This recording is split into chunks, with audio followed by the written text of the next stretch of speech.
Dan Carter, Cub Scout, and the River Camp. By Mildred A. Wirt. Chapter 1. Unless a breeze springs up soon, we'll be late for the Cub Scout meeting in the cave, Dan Carter complained. Sprawled in the drifting dinghy, the sandy-haired boy raised his eyes to the limp sail which hung in discouraged folds from the tall mast. "We've already missed the first part of it," remarked Midge Holloway. A freckled youth of 10, he had draped himself pretzel fashion over the boat's bow. His skinny legs dangled a bare inch above the placid surface of the wide river. "What time is it anyhow?" he demanded. At the tiller of the sailboat, Midge's father, Burton Holloway, snapped on his flashlight to see the dial of his wrist watch. An official, Den Dad, of Webster City Den No. 2, he frequently made river trips with the boys and allowed them to use his sailboat whenever they liked. On this summer day, the three, after scrubbing the craft's foul bottom, had set forth for a brief sail. The wind, however, had died suddenly, leaving them stranded far from their yacht club moorings. "It's 10 after 8, Mr. Holloway answered his son. "We'll have to work a little if we expect to get in tonight." Reaching for a paddle, he plied it steadily. With snail-like speed the awkward-sized dinghy moved toward the twinkling lights visible on shore. With the coming of darkness, a cold, penetrating fog had closed in over the water. "Wish I'd brought a jacket," Dan said with a shiver. "Want me to take a turn at the paddle, Mr. Holloway?" "No thanks, Dan, I'm good for a while yet. I blame myself for being stranded out here. The wind was dying when we left the yacht club, so I guess we asked for trouble." For some time Mr. Holloway paddled in silence. Now and then a big fish would leap and plop into the water nearby. Otherwise, the river seemed unusually quiet. Then unexpectedly from the direction of Skeleton Island came the muffled roar of a powerful motorboat engine. Dan twisted around to gaze upstream. He could hear the sound of the motor plainly, but the running lights of the approaching craft were not yet visible through the mist. "If that boat comes this way, we'll ask for a tow," Mr. Holloway remarked. "Maybe we're in luck." Resting on the paddle for a moment, the Den Dad allowed the dinghy to drift with the current. The roar of the motorboat engine now had increased in volume. Yet strangely, no one in the sailboat had sighted the oncoming craft. "Can it be running without lights?" Mr. Holloway remarked somewhat anxiously. "The pilot should know better than that." Through the mist, Dan suddenly made out the dark, sleek outline of a speed craft which rode low in the water. Foam boiled from her prow as she split the waves. "There she is!" the boy exclaimed. "Heading this way, and coming fast!" Alarmed lest the craft run down the sailboat in the darkness, Mr. Holloway turned the beam of his flashlight upon the limp sail overhead. To make certain that they were seen, he flashed the light on and off several times. No answering response came from the motorboat which drove directly toward the sailboat. "Can't they see us?" Mr. Holloway demanded anxiously. The motor craft now was so close that those in the stranded sailboat caught a fleeting glimpse of a stout man in dungarees who manned the wheel. Of square jaw, the upper part of his face was hidden by a billed sailor's cap. "Hey, look out!" Dan yelled. "Turn on your running lights!" The pilot evidently heard, for he swerved the wheel slightly. And then deliberately, as if angered by the boy's remark, he spun the spokes again, bearing directly down upon the drifting sailboat. Instinctively, Mr. Holloway and the two cubs braced themselves for a crash. The pilot of the speedboat laughed boisterously. Having accomplished his purpose, that of frightening the occupants of the sailing dinghy, he then swerved away. But he had misjudged the distance. As the motorboat swung, its stern grazed the midsection of the sailing craft. Though the blow was a glancing one, mahogany splintered with a grinding crash. Choppy waves flung the sailboat far over on its beam. Water began to seep in through a break in the overlap. Instead of throttling down, the motorboat sped away into the darkness. "Why, that dirty crook!" Midge exclaimed furiously. "He's wrecked our boat, and he doesn't even intend to stop. Hey, you!" The man at the wheel turned slightly. In the moment before he raised his hand to cover the exposed lower part of his face, Dan obtained a fleeting but clear view of him. Two others in the boat crouched low and kept their backs turned. Mr. Holloway leaped to his feet in the teetering sailboat. Flashing his light on the disappearing craft, he tried to discern the license number. None was visible. Despite the shouts of Mr. Holloway and the cubs, the boat did not slacken speed. Soon it was nearly out of sight, still running without lights. "Those men should be arrested," Midge declared. "They struck us on purpose." Dan had noticed that his feet were resting in an inch of water. "Say, we've sprung a leak!" he cried, scrambling for a bailing can which was kept under the seat. "Now we are in a jam!" The latest emergency caused Mr. Holloway to divert his attention from the motorboat. Anxiously, he examined the jagged hole in the mahogany overlap through which a trickle of water oozed. "Midge, give me that rag under the seat," he directed. As his son handed it over, Mr. Holloway wedged it as tightly as he could into the larger hole, pressing it in with his knife blade. "That should help some, but we're still shipping water," he said anxiously. "We'll have to bail." Already Dan was at work dipping with the tin can which was kept for just such an emergency. While Mr. Holloway paddled hard for shore, he and Midge took turns dipping water from the bottom of the boat. By working steadily, they could keep ahead of it. "I'd certainly like to know who those men were that struck us," Mr. Holloway remarked. "Aside from the damage they've done to our boat, they're a menace on the river." "Dad, didn't you think the boat looked a little like Jonathan Mannheim's?" Midge inquired. "It was built on the same general lines."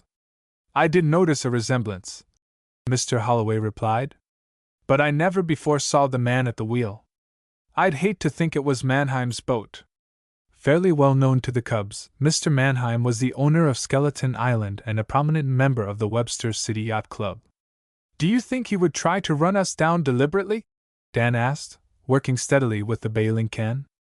"It doesn't seem so to me, Dan. It's possible that someone else borrowed his boat.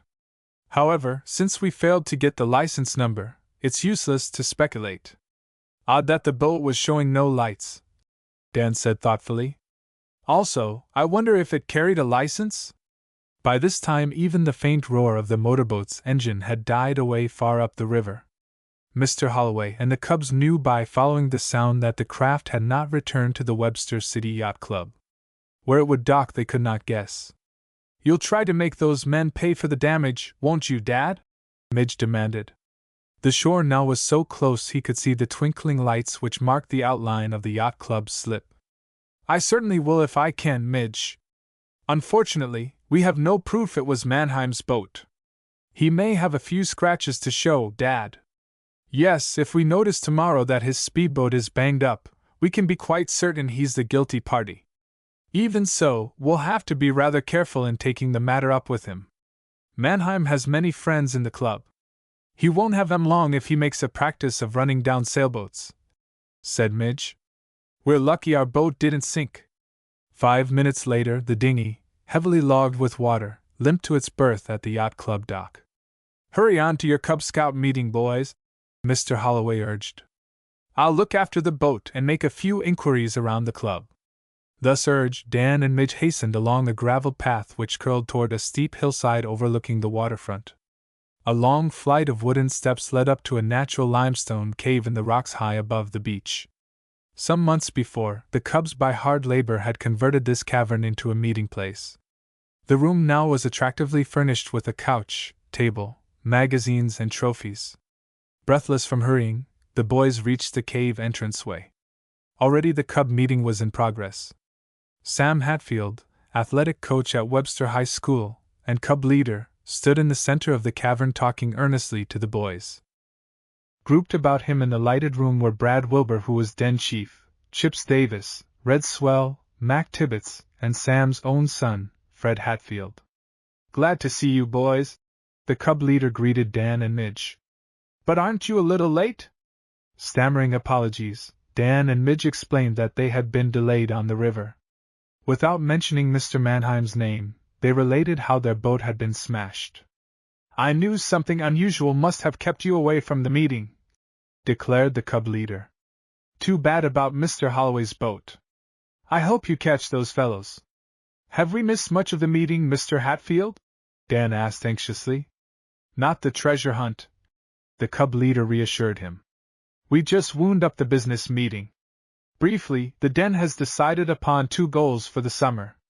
The first is to win the pack swimming meet next month. That's where you come in, Dan, spoke up Brad. Nearly 14, the dark-haired youngster was a Boy Scout and the acknowledged leader of the Cubs. Even-tempered, quick of wit and fair, he had earned the respect of the younger boys. How so? Dan caught him up. You're the best swimmer in the outfit. We're depending on you to crash through and win the silver cup for Den too. I'll do my best, Dan promised with a pleased grin. Guess I'll have to get busy right away and polish off my crawl stroke. What's the second goal, Mr. Hatfield? Midge inquired. Well, the Cubs have voted to help the Scouts earn enough money to buy a permanent camp on Skeleton Island. Skeleton Island? Midge repeated, glancing quickly at Dan. Mr. Mannheim's place? Yes, the camp will belong to the Scouts, but our den will have the privilege of using it for day trips and occasional overnight jaunts. We need both your votes on the project, Brad interposed. Since it's to be a Scout rather than a Cub camp, we don't aim to go into it unless every member of the den is in favor of the idea. Why buy a chunk of Skeleton Island? Midge inquired. It's the only suitable island hereabouts, Mr. Hatfield explained. We figure Mr. Mannheim shouldn't ask too high a figure for a small beach section. Of course, if you boys are against the project, you may have my vote, Dan said after a slight hesitation. And mine, added Midge, a trifle reluctantly. I just hope you're right about Mr. Mannheim being generous enough to sell at a low price.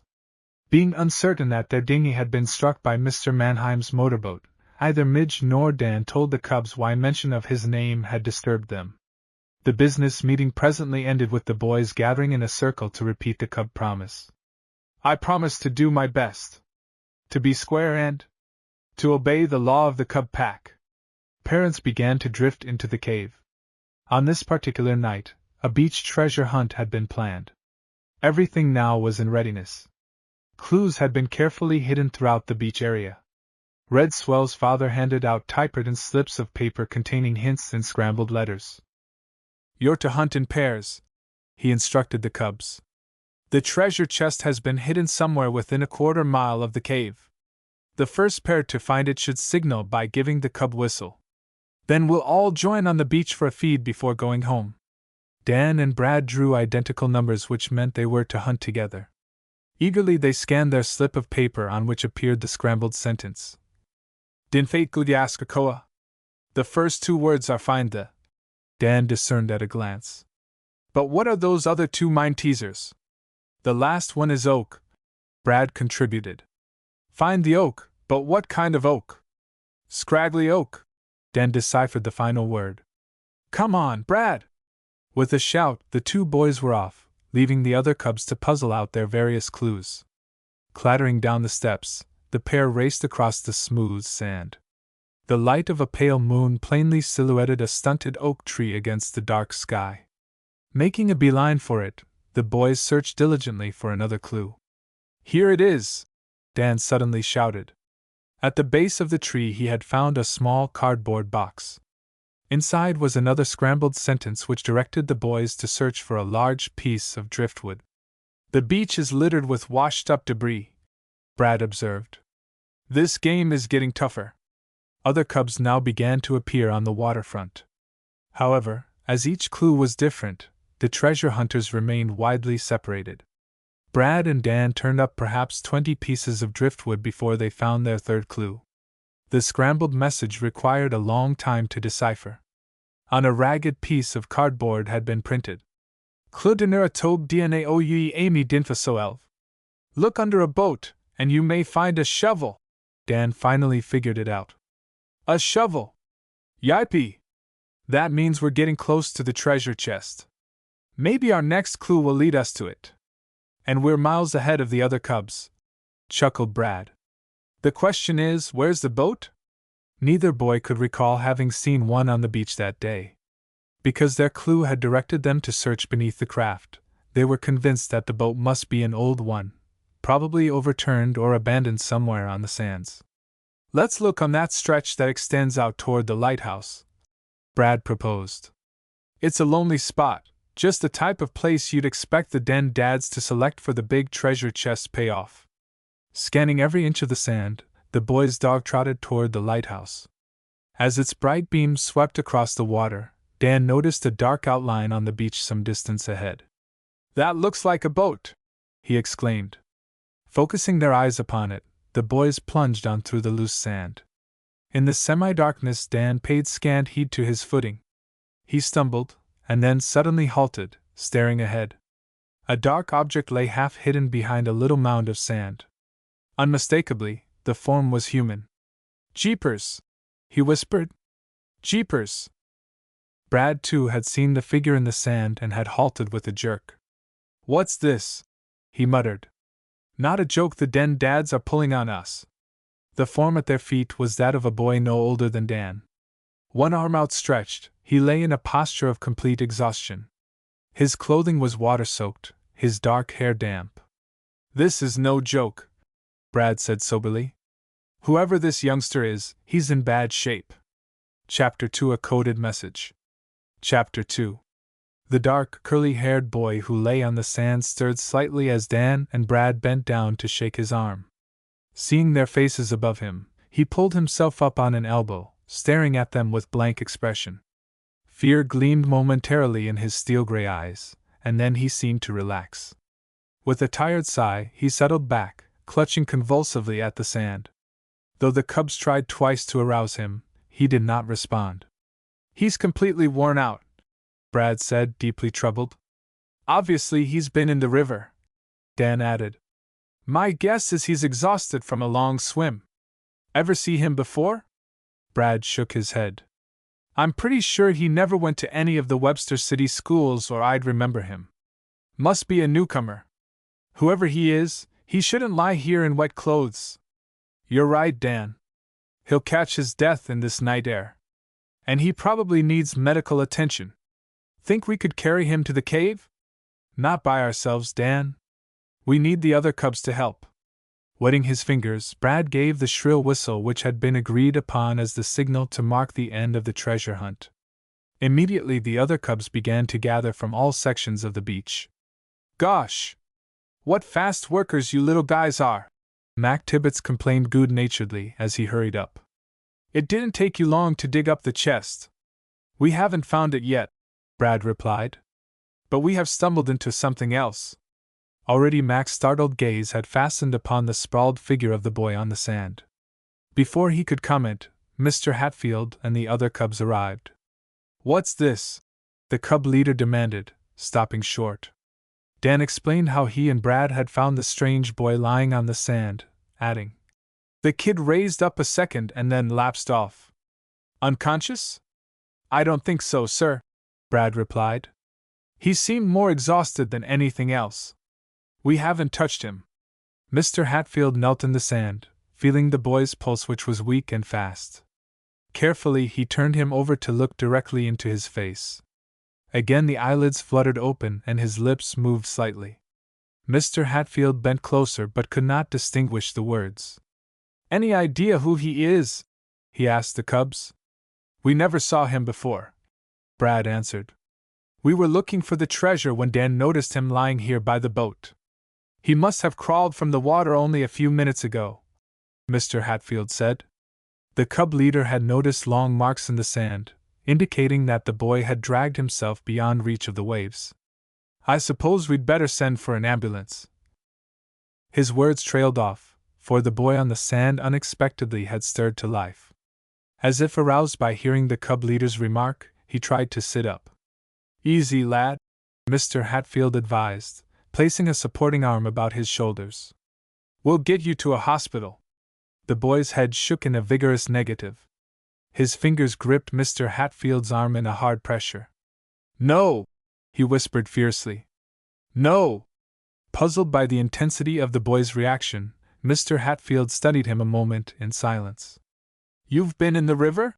he asked as the other offered no information. Again the head bobbed, this time in an affirmative answer. "Who are you?" Mr. Hatfield inquired, stripping off his leather jacket and wrapping it about the shivering boy. "How did you get in the river?" The boy merely stared at the cub leader and did not answer. Then with a supreme effort, he tried to pull away from the supporting arm. "I go," he mumbled. "All right now." "Where will you go?" interposed the cub leader. "Don't be foolish. You're in no condition to walk. Come on, boys. Let's take him to the cave." Having no stretcher or board which could be used as one, Brad and Mr. Hatfield made a seat of their arms and carried the boy to the steps leading up into the cave. There they were joined by Mr. Holloway and Red's father, who helped. Once in the cave, the cubs made the boy comfortable on a couch. Stripping off his wet garments, they wrapped him in a warm blanket. "Feeling better?" Mr. Hatfield asked him. "I think I should call a doctor." "No, please," he mumbled, pleading with his eyes. To Mr. Hatfield and the fathers of the cubs it was apparent that the boy slowly was recovering from his ordeal in the river. And it also was evident that, for some reason, he did not wish to reveal anything about himself. "Suppose you tell us your name," Mr. Hatfield suggested, seating himself beside the boy. The youth regarded him with a stony stare and answered no word. "Maybe you'll tell us a little later," Mr. Hatfield said kindly. Deciding to leave the boy alone for a while, he retired to a far corner of the cave to talk over the matter with Mr. Swell and Midge's father. Neither the cubs nor their fathers ever had seen the boy before. "It's queer how he came to be in the river," Mr. Hatfield remarked in an undertone. "Plainly, he's trying to hide something." "Think we should turn him over to the police for investigation?" Mr. Holloway asked, looking troubled. "He seems like a good sort," the cub leader replied. "My judgment would be to wait and see what develops. He may be suffering from shock, though I think his refusal to talk is deliberate." Brad and Dan, who had taken charge of the boy's wet garments, now approached Mr. Hatfield. "What is it, boys?" he inquired, aware by their manner that they had an important disclosure to make. Brad asked the cub leader if he would step outside to a platform from which the wooden steps descended. Surprised by the request, Mr. Hatfield followed the two cubs.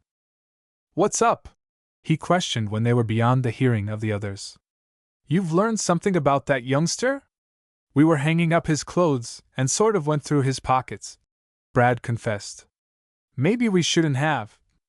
"On the whole, I think I might have done the same," Mr. Hatfield reassured him.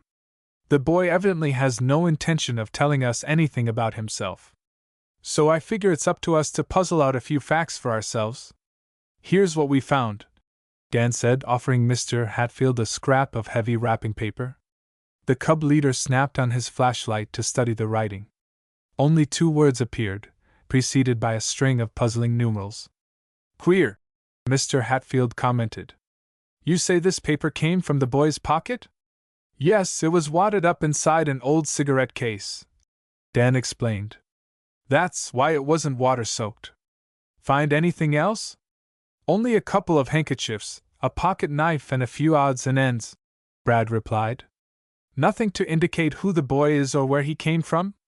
"Not a thing, sir. The only clue is this scrap of paper." "What do you make of it, Mr. Hatfield?" "Frankly, I'm puzzled, Brad. This reference to Skeleton Island seems very odd." "Do you suppose those numerals could be a code of some sort?" Dan asked eagerly. "Well, that's hard to say. But by all means hang on to this paper, Dan." "We sure will," Dan promised, replacing it in his pocket. "If it should be a code, maybe we can work it out. The only trouble is, I wouldn't know where to start." Footsteps now were heard padding softly on the steps leading to the platform. Gazing down, the cubs saw that it was Mrs. Holloway who had arrived. The official den mother climbed slowly, carrying a heavy hamper of food. Dan and Brad darted down the stairs to help with the basket. "Dear me, these steps seem steeper every time I climb them," she laughed, pausing on the platform to recapture her breath. Observing through the open doorway of the cave that all the cubs had gathered there, Mrs.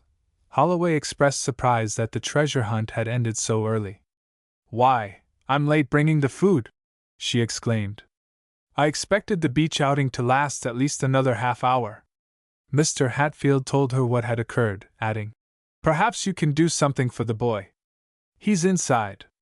"You've sent for a doctor?" Mrs. Holloway inquired. "Yes, Mr. Swell went after Dr. Redfield a few minutes ago," The lad seems to be coming around all right.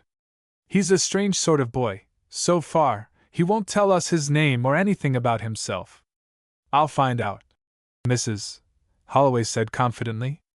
Inside the cave, nearly all of the cubs had gathered about the couch where the strange boy lay. His dark brown eyes now appeared alert, and roved systematically over the room, taking in every detail. He noted an animal skin which hung on the wall above the couch, a shelf of Indian handicraft articles, and raffia baskets made by the cubs. His gaze dwelt longest upon a silver trophy engraved with the Den 2 name. "We won that cup in the pack handicraft show," Chips volunteered, observing the boy's interest. "Red and I made an Indian headdress which took top honors." "Ah, cut out the boasting," Red interposed with a laugh. "Remember, if it hadn't been for Brad and Dan recovering that feather war bonnet after it was carried down river with the flood, the Den wouldn't have won a thing." "That's right," Chips admitted readily. "We all worked together to earn the trophy. And to clear the Den name too." As all the cubs knew, the feathers which had been so skillfully woven into the headdress had been obtained from the Silverton pheasant farm not many miles distant. Due to a misunderstanding, all the cubs had been accused of trespassing, and Chips and Red of stealing. Only by diligent work had Dan and Brad cleared the two boys of the charge. The story of how a group of daring pheasant thieves was brought to justice has been told in the first volume of a series entitled Dan Carter, Cub Scout. Quietly taking charge, Mrs. Holloway cleared the bedside by assigning the cubs to small tasks about the cave. From a thermos bottle she poured a steaming cup of hot chocolate which she pressed to the boy's lips. He drank slowly and then with a grateful smile expressed his thanks. "You're feeling better now, aren't you?"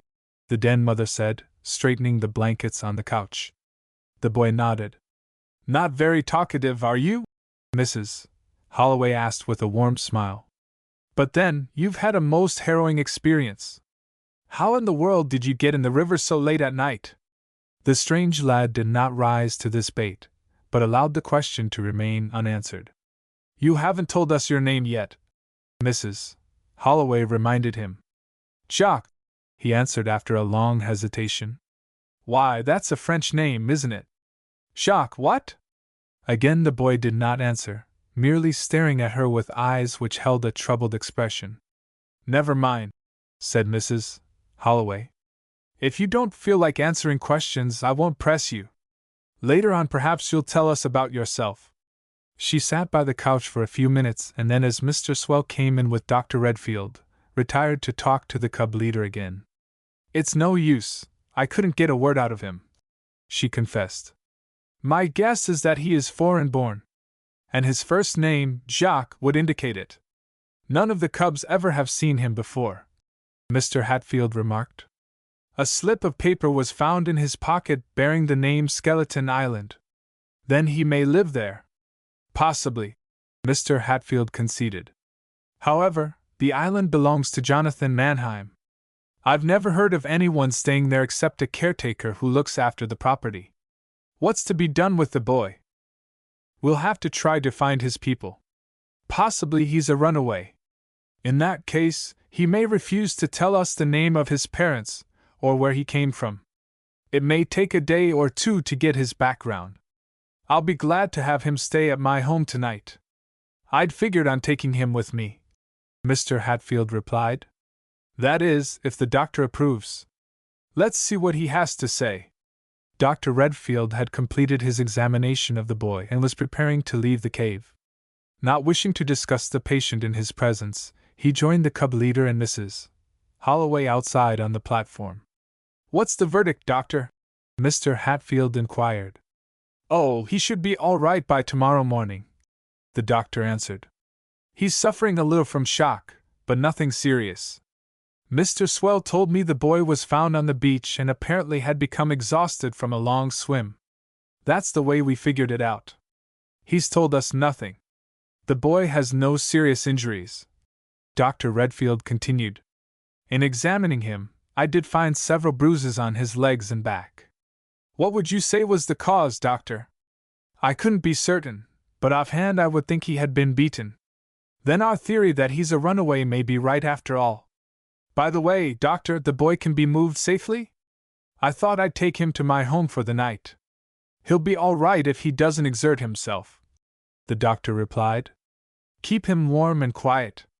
If you need me in the morning, telephone and I'll make a more complete examination. After the doctor had gone, Mr. Hatfield and the cubs prepared to close up the cave for the night.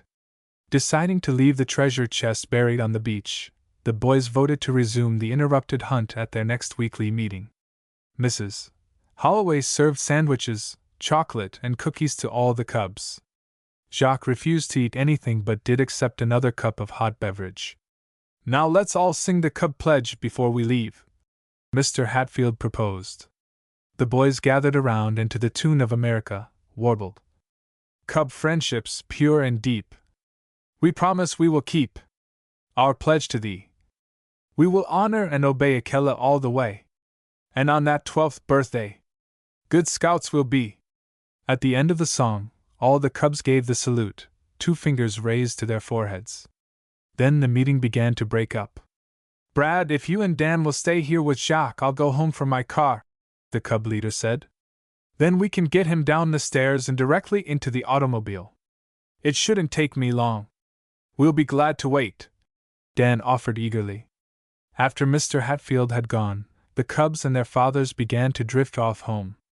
Soon only Mrs. Holloway, her son Midge, Brad, and Dan remained. I'll wait for Mr. Hatfield, the den mother said. He should be coming soon. I see a car parking now on the road across from the beach, Brad observed. From where he stood near the cave doorway, he could view the entire riverfront.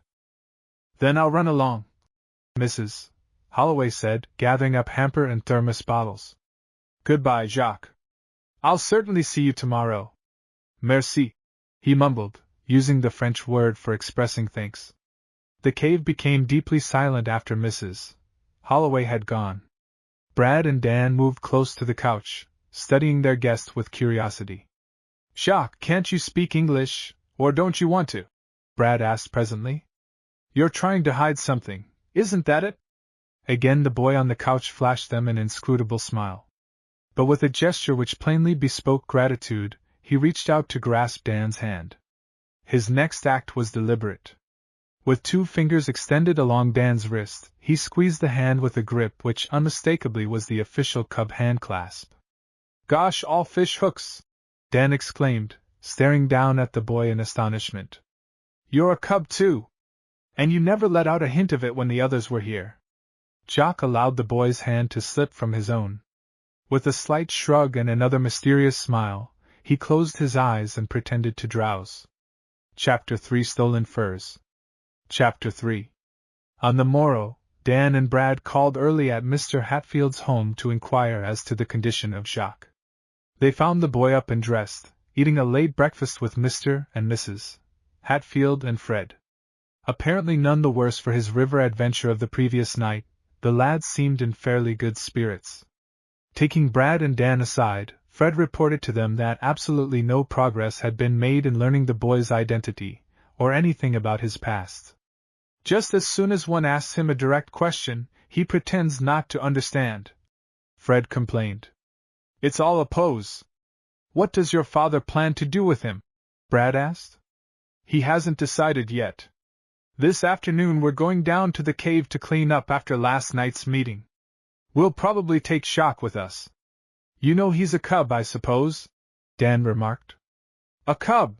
Fred was astonished. Why, no. He didn't give us a hint of it.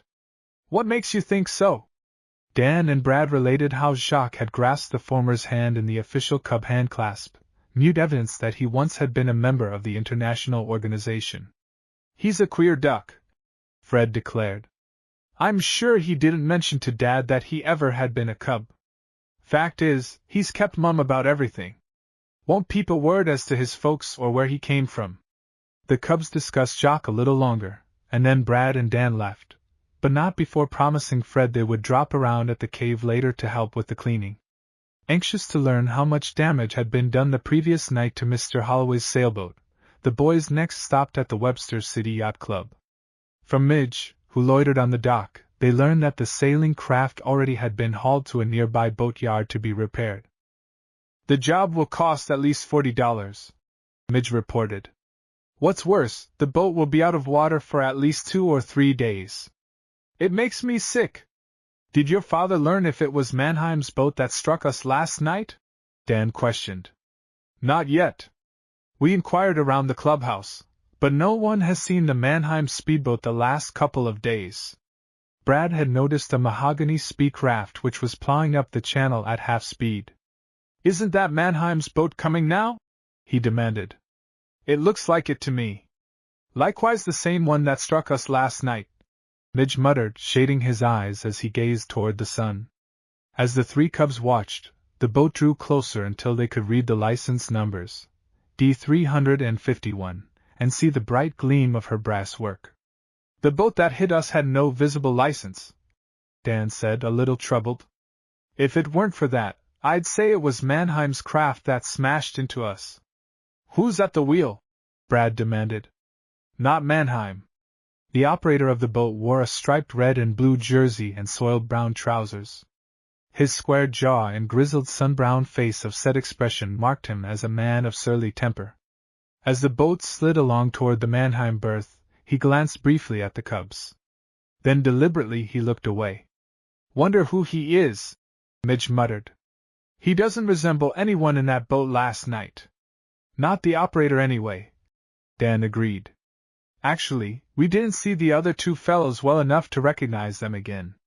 The cubs kept the boat in view as it maneuvered into a reserved space at the far end of the dock. Midge asked the club member, who loitered nearby, if the speedboat belonged to Mr. Mannheim. "Yes, that's his boat." The club member identified it. "But that isn't Mr. Mannheim at the wheel?" "No, the pilot is a fellow who works for him at Skeleton Island. A new man he hired a few months ago. I've heard him called Wilson Jabowski." After the club member had moved on, the 3 cubs watched the Mannheim boat fill its gas tank at a private pump.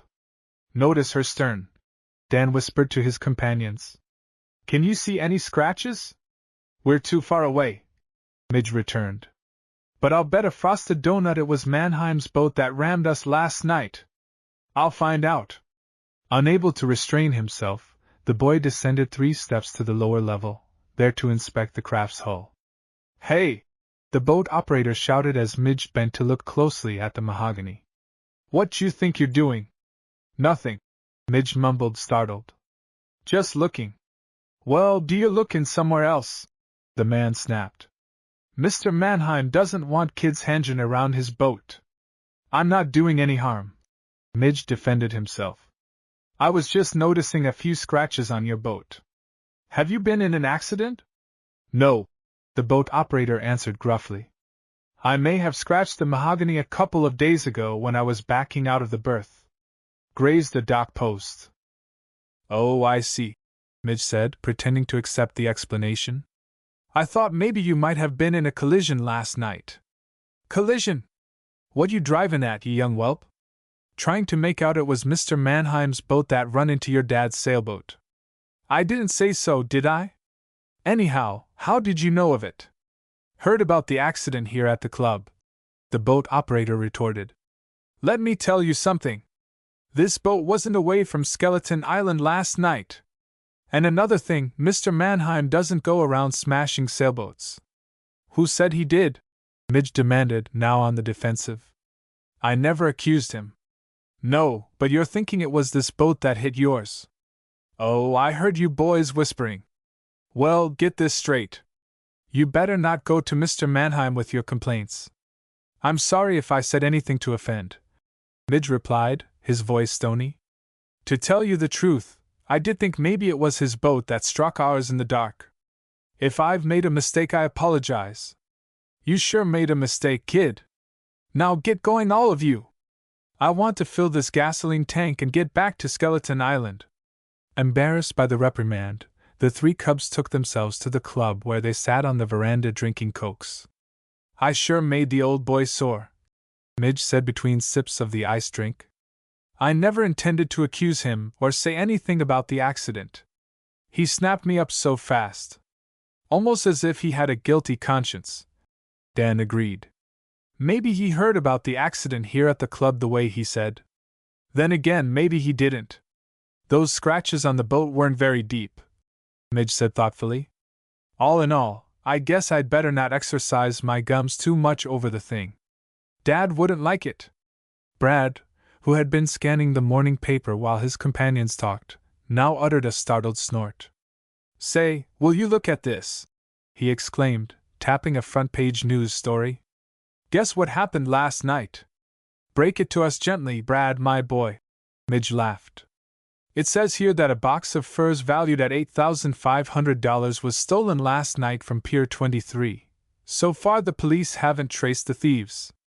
Dan relieved Brad of the newspaper and read the account for himself. The story related that during the early hours of the evening, a fast motorboat had pulled alongside of Pier 23 where a box of furs had been piled up with other merchandise for shipment. Before the warehouse watchman had suspected what was happening, the craft with its unknown occupants had sped away into the darkness. Say, do you suppose that could have been the same boat that struck us last night? Dan demanded as he finished reading the story. What time did the robbery occur? Midge asked thoughtfully. The story doesn't say. But you remember, the boat was showing no lights, and coming from the general direction of the docks. That's true, Midge admitted, impressed. All the same, Mannheim isn't the type of man to get mixed up in a fur theft. In the first place, he has plenty of money. We may have been mistaken about it being the Mannheim boat, Dan argued. In any case, this story about the fur theft is interesting, Brad said, rereading it. It looks to me as if the river pirates are getting pretty bold when they can pull off a robbery practically under the eyes of the watchman. I wish we had more information, Midge remarked. Pier 23 isn't far from here. Why not go there and see if we can pick up any more information? The proposal appealed to Brad and Dan. Finishing their drinks, they caught a bus which dropped them off a few minutes later at the commercial area of the river. Midge, who was fairly familiar with this section of the waterfront, led his companions toward a small warehouse whose corrugated steel door stood slightly ajar. Inside, an elderly man was taking an inventory of boxes and crates stacked against the wall. A spry, wiry little fellow with white hair and energy that belied his 69 years, he whirled around as he heard the boys enter. You startled me. He chuckled, obviously relieved. After last night, I'm a mite jumpy. The cubs noticed then that the warehouse man carried a revolver in a holster at his belt. I'm Hank Hawkins at your service, he announced cheerfully. What can I do for you youngsters? We'd like a little information about the robbery last night, Dan spoke up. We're not just asking questions out of curiosity. We may have some information for you too. You kids know something about it. We may have seen the boat that pulled away from the pier. We're not sure. What time did the robbery take place? Say, who are you kids anyhow? The watchman demanded, without answering the question. Brad gave his name and introduced his companions, explaining that they were Cub Scouts. I guess you think we have our nerve barging in like this, he added. We read about the fur robbery in the paper, and we want to learn the details. I see. Hank sat down on a packing case to light his pipe. Well, there ain't much to tell. The Hoda and Feymeister firms sent through a box of expensive furs. They were to have been picked up at 10 o'clock last night by the freighter Albone. At 8:30 I set out the box along with some others that were to go. Then I stepped back into the warehouse for a minute, and it happened. You say the theft occurred about 8:30? Dan asked thoughtfully. It was about that time. Ordinarily it wouldn't have been dark, but a heavy fog had rolled in. Did you see the motorboat and the men in it? Midge asked. Caught a glimpse of them as they pulled away, that was all. It all happened so fast. They had that box off the pier and were gone before I knew what was up. What sort of boat was it? Brad inquired. A 20-feet high-powered speedboat. Mostly she was a blur in the dark. Not a light showing. How many in the boat? 3, I'd say. The information tended to convince the cubs that the craft was the same one that had smashed into Mr. Holloway's sailboat. As they were telling Hank about the incident, a tapping sound was heard on the planking outside the door. A moment later, a blind man led by a seeing-eyed dog, groped his way into the warehouse. "Good morning, Joe," the watchman greeted him. "How's business today?" "Lousy," the blind man complained. "I've sold only 4 packages of pencils all morning. The sun's so hot it's wilting me. Mind if I chin for a few minutes while I cool off?" "Glad to have you," Hank said, guiding the man to a seat on a box. "Boys, meet Joe Matt, a friend of mine." The cubs gave their own names. Feeling sorry for the man, Brad then bought a package of pencils for $25. However, the blind man pocketed the coin rather indifferently. "What do you hear from the cops?" he asked Hank.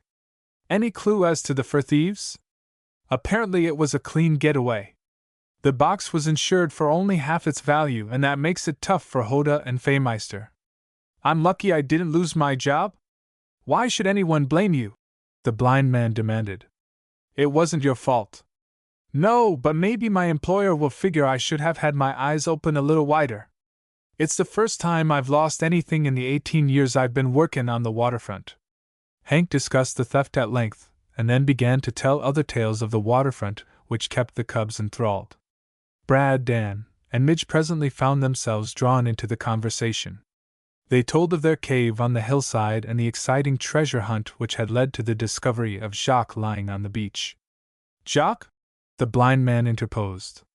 "Is that his name? Must be one of those foreigners." "French, we think," Midge revealed, failing to notice the look of intent interest in the blind man's otherwise mask-like face. "He's not much to talk." "Hasn't told you anything about himself?" "Not yet." "Where is the youngster now?" "He may be at the cave." The blind man talked a few minutes more and then arose to leave. Dan also slid down from the packing box on which he had perched himself. Slight as was the movement, it disturbed the seeing-eye dog. With a snarl, he sprang at the boy. Startled, Dan leaped backward. The blind man uttered a sharp command. "Here, Rudy! Come here! Behave yourself!" Still growling and eyeing Dan with deep hate, the dog allowed his master to grasp him by the leash. "Quite a vicious dog you have there," Brad said, edging away. He might have taken a chunk out of Dan. "Rudy isn't vicious," the blind man denied. "Now and then he takes a dislike to someone. Usually he won't attack unless he's annoyed."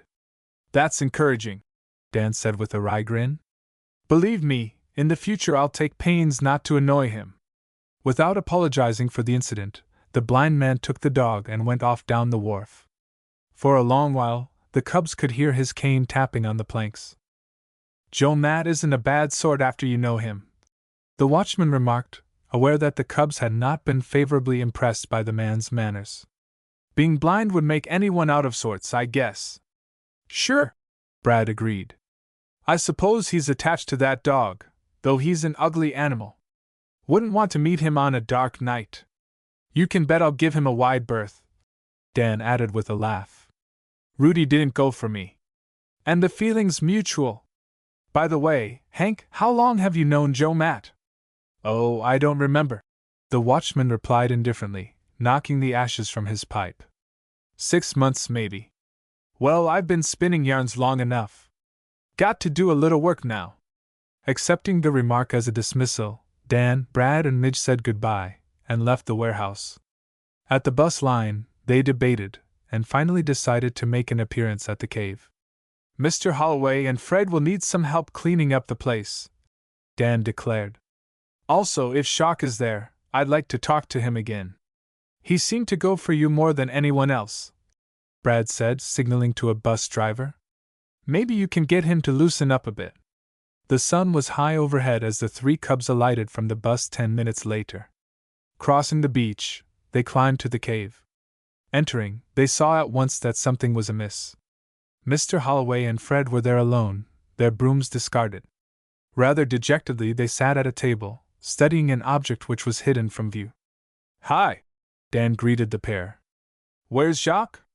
We thought you were bringing him here." "We did," replied Fred significantly. The other cubs looked quickly about the disordered room. Plainly Jacques was nowhere in the cave. "Where is he?" Brad demanded. "Don't keep us in suspense. He didn't take a turn for the worse?" Mr. Hatfield shook his head. No, Jacques appeared fine when last we saw him. This will explain. He thrust a note into Brad's hand. The lad left it here a few minutes ago. In a large, hard-to-read scrawl, the boy had written, "Thanks for everything. Goodbye." Beneath the message appeared a crudely drawn wolf cub, its sharp ears pointing to the final word. Jacques. Chapter 4 Fluke Victory. Chapter 4. Jacques' unexpected leave-taking came as a bitter disappointment to Brad and Dan, who had hoped to learn more about the boy. "We don't know where he went or why," Fred explained to the cubs as they reread the farewell message. "Dad and I carried a basket of trash down to the beach, leaving Jacques here. When we came back, he was gone. That was only a few minutes ago," Mr. Hatfield added. "Dan, you and Brad didn't see the boy anywhere on the beach?" Dan replied that they had observed no one. "Dad and I weren't away from the cave 10 minutes, Fred further explained. "I can't understand what got into Jacques. He seemed cheerful earlier this morning. Maybe he was afraid we'd ask too many questions," Brad commented, his gaze roving slowly about the room. "Say, isn't there something different about this place?" "Different?" Mr. Hatfield echoed. "A chair has been upset and another one shoved against the wall. Come to think of it, both those chairs were in place when Fred and I carried out the trash. Maybe someone came here while you were away and forced Jacques to leave," Dan exclaimed. "The boy seemed well enough satisfied this morning," Mr. Hatfield said, folding and buttoning the note into his jacket pocket. "That's what makes it seem strange that he'd leave without explaining. Suppose we look around down on the beach." Eager to search for clues, the boys clattered down the stairway ahead of the cub leader. At the foot of the steps they noticed several freshly made footsteps in the sand. Scattered among the imprints left by a small shoe were those of a man's heavy-soled footgear. "Dan, your theory about someone forcing Jacques to leave may be correct," Mr. Hatfield exclaimed.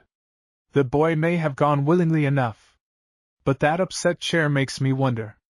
Now rather excited by their discoveries, the cubs followed the footprint trail for 20 yards along the beach. Now and then, a small circular mark appeared near the shoe prints. To the observing cubs this indicated that a stick or similar round object had been carried by Jacques' companion. "And see here!" Midge exclaimed, staring at a confusion of prints in the sand. "Doesn't this look as if a scuffle took place, Mr. Hatfield?" "It does," agreed the cub leader, praising Midge for his observation. "Either Jacques stumbled or was given a hard shove. One can see plainly where he fell down." The trail of footprints led the cubs onto a paved road paralleling the river front. There it abruptly ended. "Well, we've lost them," Mr. Hatfield said, gazing up and down the deserted highway. "And now we'll never know who Jacques was or where he came from," Dan said. "About all he told us was that he's a cub." "Even that seems odd," Mr. Hatfield commented. "I've checked, and Jacques never was a member of any Webster City den.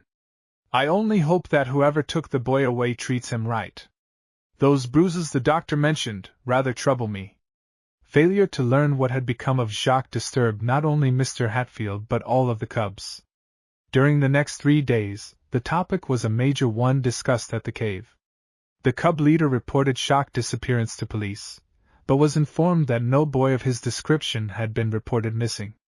At first, the cubs spent many hours trying to decipher the coded message which Dan and Brad had removed from Jacques' clothing. Failing to figure it out or to hear more of the boy, the matter began to fade into the background. Only Dan remained determined to work out the code. Meanwhile, the cubs turned their attention to an important swimming meet which had been scheduled with the boys of Den 1. In a meet held the month before, the rival Den had captured top honors by a score of 20 to 16. Defeat rankled in the hearts of the Den 2 cubs, who were determined to make a better showing in the second contest. A total of 3 meets had been scheduled for the season. An engraved silver loving cup would be awarded to the Den which won 2 of the contests. "I'm afraid Ross Langdon will win the Saturday meet too," Dan remarked glumly one afternoon as he practiced with the other cubs at the Y pool. "That guy swims as if he's jet-propelled." Although Den 1 boasted several fine swimmers, 11-year-old Ross was by far the greatest threat to the rival cubs. Muscularly built, the boy had the energy of a youngster of 15. His crawl stroke lacked form, but by sheer strength he managed to win every race he entered. "You swim as well as Ross does," Brad told Dan loyally. "Your form is better." "Maybe," Dan admitted, "but I lack his endurance. I hold out fairly well in the 25-yard freestyle, but in the 50, I began to lose my wind. And you know we've got to capture both events to nose out Den 1 in the final tally." "Sure, I know," Brad acknowledged, easing his body snake fashion down the pool wall into the chlorinated water. "Just get in and pitch, old boy. Remember, the Den is counting on you." "That's what makes me worried, Brad. I want to do my best. I practice and practice, but where does it get me?" Sam Hatfield emerged from the dressing room in time to hear Dan's final remark. "You just keep plugging and top speed will come, Dan," he said cheerfully. "Stop worrying about Ross Langdon. One of these days his lack of form will catch up with him. Now dive into that pool and swim 8 lengths. 8? Dan groaned. 8, the cub leader repeated firmly. "It's the only way you'll ever build up your endurance. When the going gets hard, just keep going." Inspired by this advice, Dan dived into the water, and with smooth strokes slashed his way the first length of the pool. After a turn at the wall, his breath became a little short and he slowed down a little. By the end of the third length, his stroke lost some of its hard drive. At 5 lengths, his steady 6-beat leg thrash became a tired wiggle. Finally, at the end of the 8th length, Dan was holding out by sheer willpower. "Keep it up," Mr. Hatfield called encouragingly. "You're doing fine." At that moment, Ross Langdon sauntered into the pool.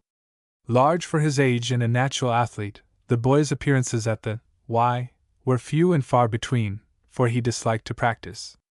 On this afternoon, however, he had donned satin trunks, showered, and evidently intended to swim.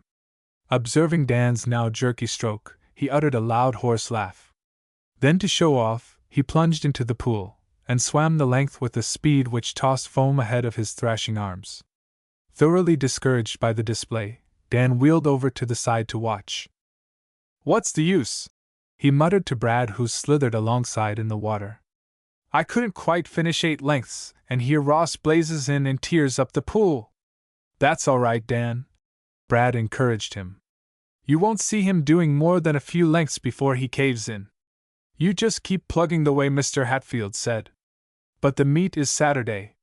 And look at that guy travel! His form may not be so hot, but how he can chop the water!"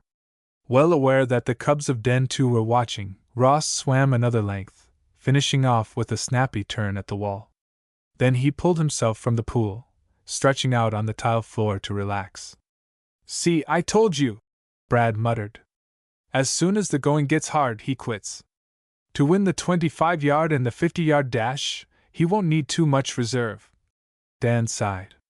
"Well, I'll sure do my best to win, but I've got a dark brown feeling." On Saturday, the day set for the swimming meet, enthusiasm had mounted to high pitch. By 2 o'clock, all the cubs, their parents, and many other spectators had gathered at the Y to witness the contest. 5 events had been scheduled: fancy diving, the 25-yard freestyle race, the 50-yard swim, a 100-yard relay, and a backstroke event. Points were to be awarded on the basis of 5 for first place, 3 for second, and 1 for third place. According to the rules, each team was allowed to enter 2 contestants in an event. Den 2 swung off to a good start, with Brad taking top honors and Midge Holloway coming in third. This lead of 6-3 brought enthusiastic cheers from the gallery. The second event, the racing back crawl, proved discouraging to Den 2. Though Chips Davis swam an excellent race, he lost to one of the Den 1 boys. Den 2, however, managed to snare both second and third places, giving them a total score of 10-8. "From now on it will be nip and tuck," Brad said grimly as the 25-yard freestyle was called. "So far Ross Langdon hasn't had a chance to swim." At the crack of the gun, Dan and Ross hit the water together. From that first moment of the race, it was evident to the spectators that the remainder of the meet would resolve itself into a battle between the 2 swimmers. Though Dan exerted his best efforts, Ross won the event by an easy 6-foot margin. Dan was awarded second place, while another swimmer from Den 1 captured third position. The scoreboard proclaimed the discouraging totals: Den 1, 14. Den 2, 13. Only 2 events remained, the 50-yard freestyle and the 100-yard relay. However, Ross was entered in both events, and the Cubs knew his flashy speed could be counted upon to win for his den. "That boy is in top form today, if you can say he has any form," Midge muttered, slapping Dan encouragingly on the back. "Well, get in there and show him." Sure. Dan laughed, but his words had a hollow ring. As the Cubs of Den 2 expected, their rivals walked away with the relay by a score of 20-16. "Fat chance we have of winning now," Dan said as the final event of the meet was called. "We'd have to make a complete sweep, and we'll be lucky to capture one place." "It sure looks bad for Den 2, Brad agreed. "But get in there and fight, boy. Ross acts a bit winded. He may not hold out." In the 50-yard freestyle, the Cubs were required to swim 2 lengths of the pool. Before the start of the race, an official reminded the boys that they must remain in their lanes and touch the wall at the turn or be disqualified. At the crack of the gun, Ross and Dan were off to a fast start, followed by the field of slower swimmers. As Brad had observed, Ross seemed somewhat tired from his earlier performances. His stroke looked ragged and jerky.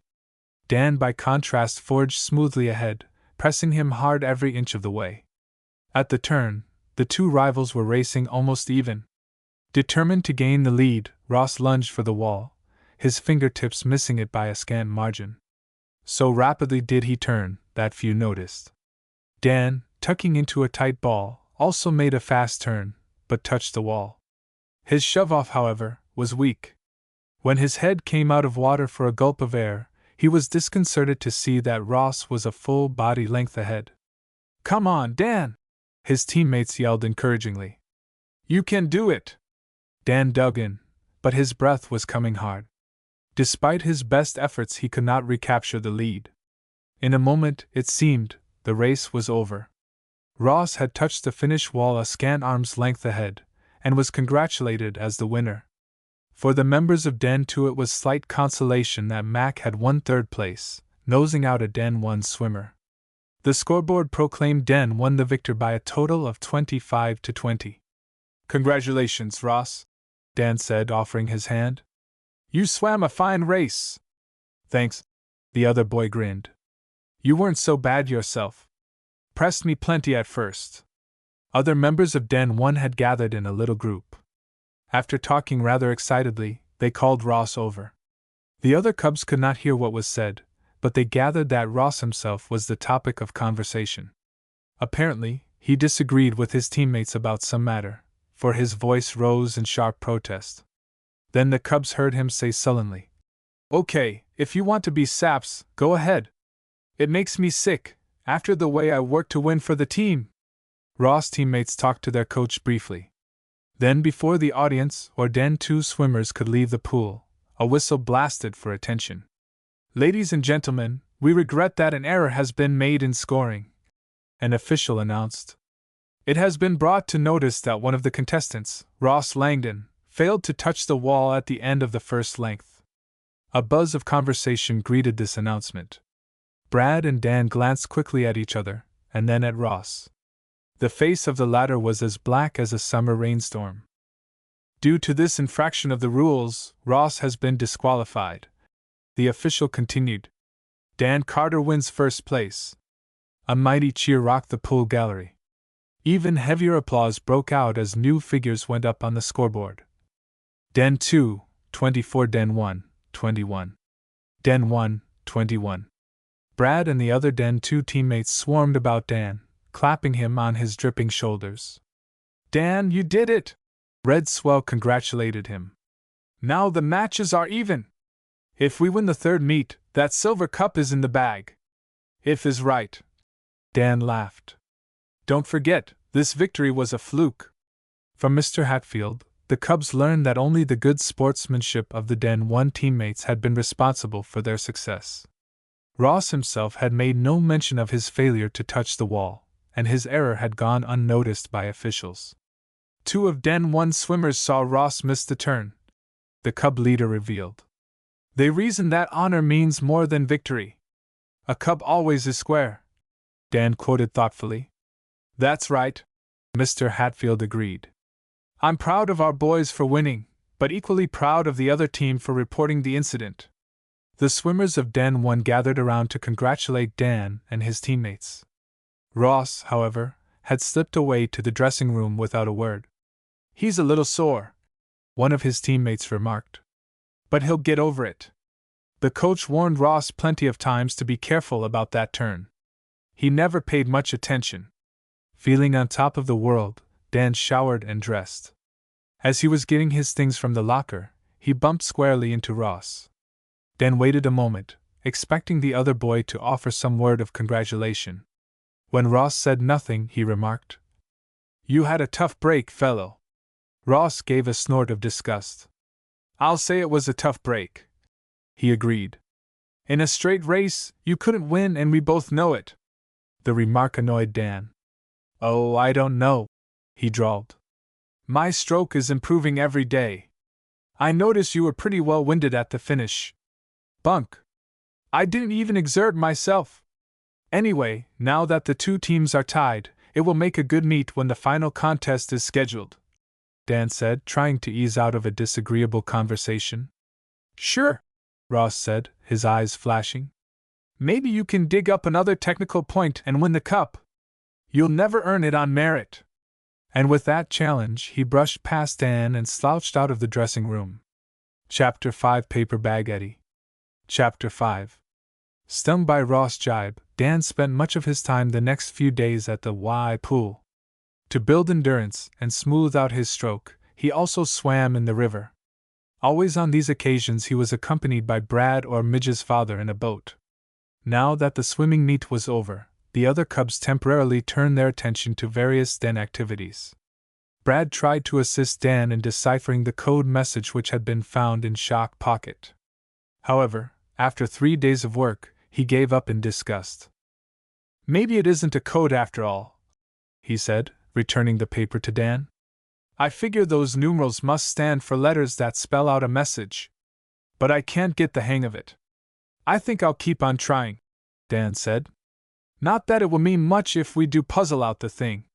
Shock is gone, and probably we'll never see him again. Wonder what became of that kid anyhow," Brad mused. "It sure was funny, finding him on the beach the way we did. And he never told us his name or explained anything. I'd say there was every indication someone came and took him away." "Mr. Hatfield made inquiries," Brad added. "No one saw the boy leave the cave. He's unknown in Webster City." Although Dan and the other cubs had kept a close watch of the waterfront, they had sighted no boat which resembled the one that had damaged Mr. Holloway's craft. Therefore, the conviction steadily grew that Mr. Mannheim's speedboat might be the one involved. "Mr. Mannheim is well spoken of at the club," Midge's father told the boys. "It would be a serious mistake if we made any accusation against him or any of his employees. The boat has been repaired, and as far as I'm concerned, the matter will be dropped."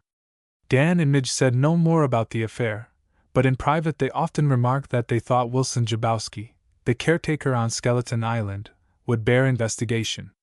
"I hear he hasn't worked very long for Mr. Mannheim," Dan remarked.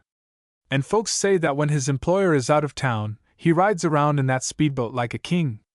Maybe if we keep our eyes open we'll catch up with him yet," Midge said. "He may crack into another boat." On the regular Friday night meeting of the Den, the cubs enjoyed the beach treasure hunt which had been interrupted at the previous gathering. Mac and Fred came off victorious, their clues leading them to the buried chest which contained carpenter's tools. "The Den needs a bookcase," Mr. Hatfield reminded the pair as they admired their find.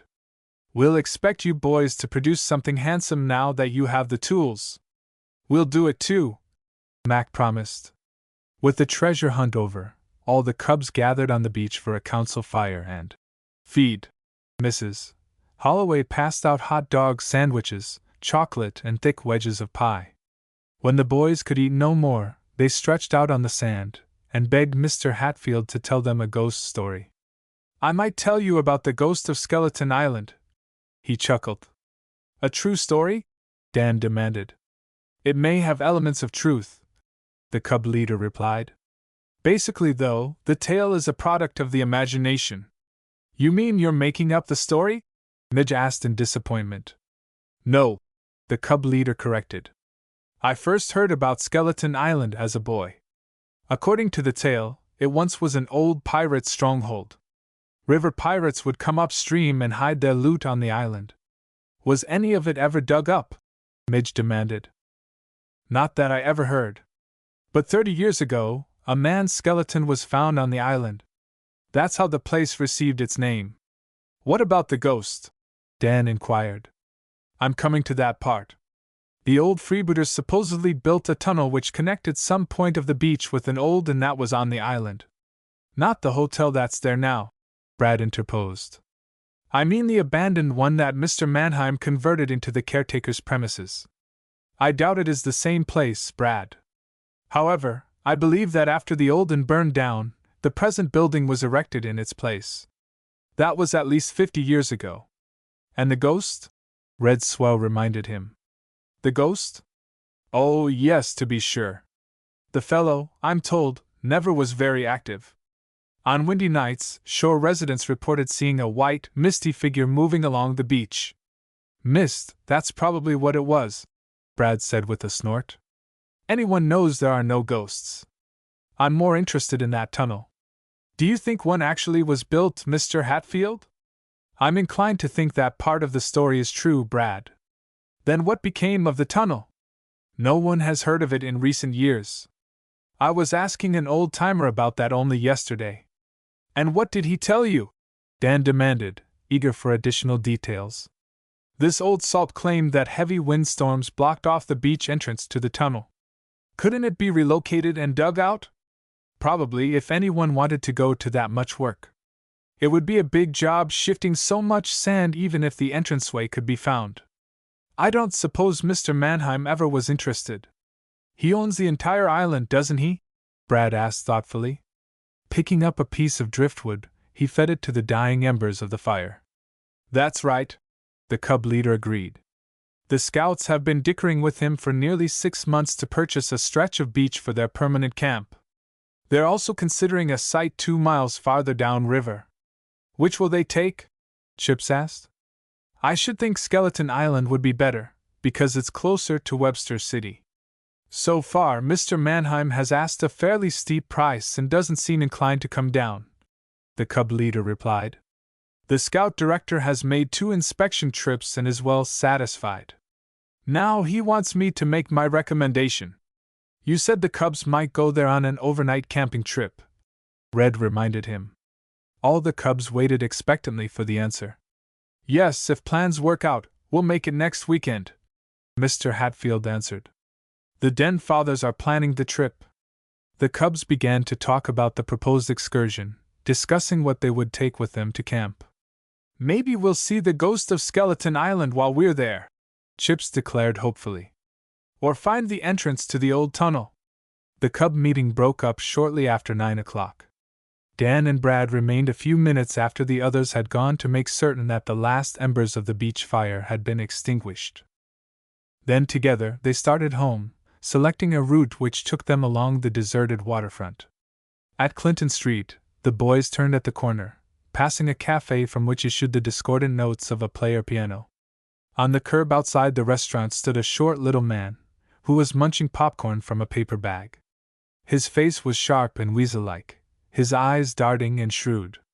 The cubs might have passed him with scarcely a second glance, had he not been talking to another man who looked faintly familiar to Dan. The fellow plainly was a sailor, dark of hair and with sturdy body build. That fellow looks like one of the men who were in the motorboat that struck the Holloway sailboat, Dan said in an undertone to Brad.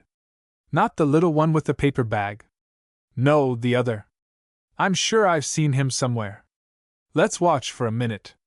Sliding into a shadowy doorway, Brad and Dan kept their eyes on the pair. However, they were too far away to hear the conversation. A newsboy noticed their interest. Know those guys? He asked, sidling up to them. Dan shook his head, hoping that the boy would move on. See that guy with the paper sack? The lad continued, eager to impart information. Know who he is? Dan shook his head. That's the one they call Paper Bag Eddie, the boy said, awe in his voice. He's a bad one. Paper Bag Eddie? Dan repeated, keeping his voice low. Never heard of him.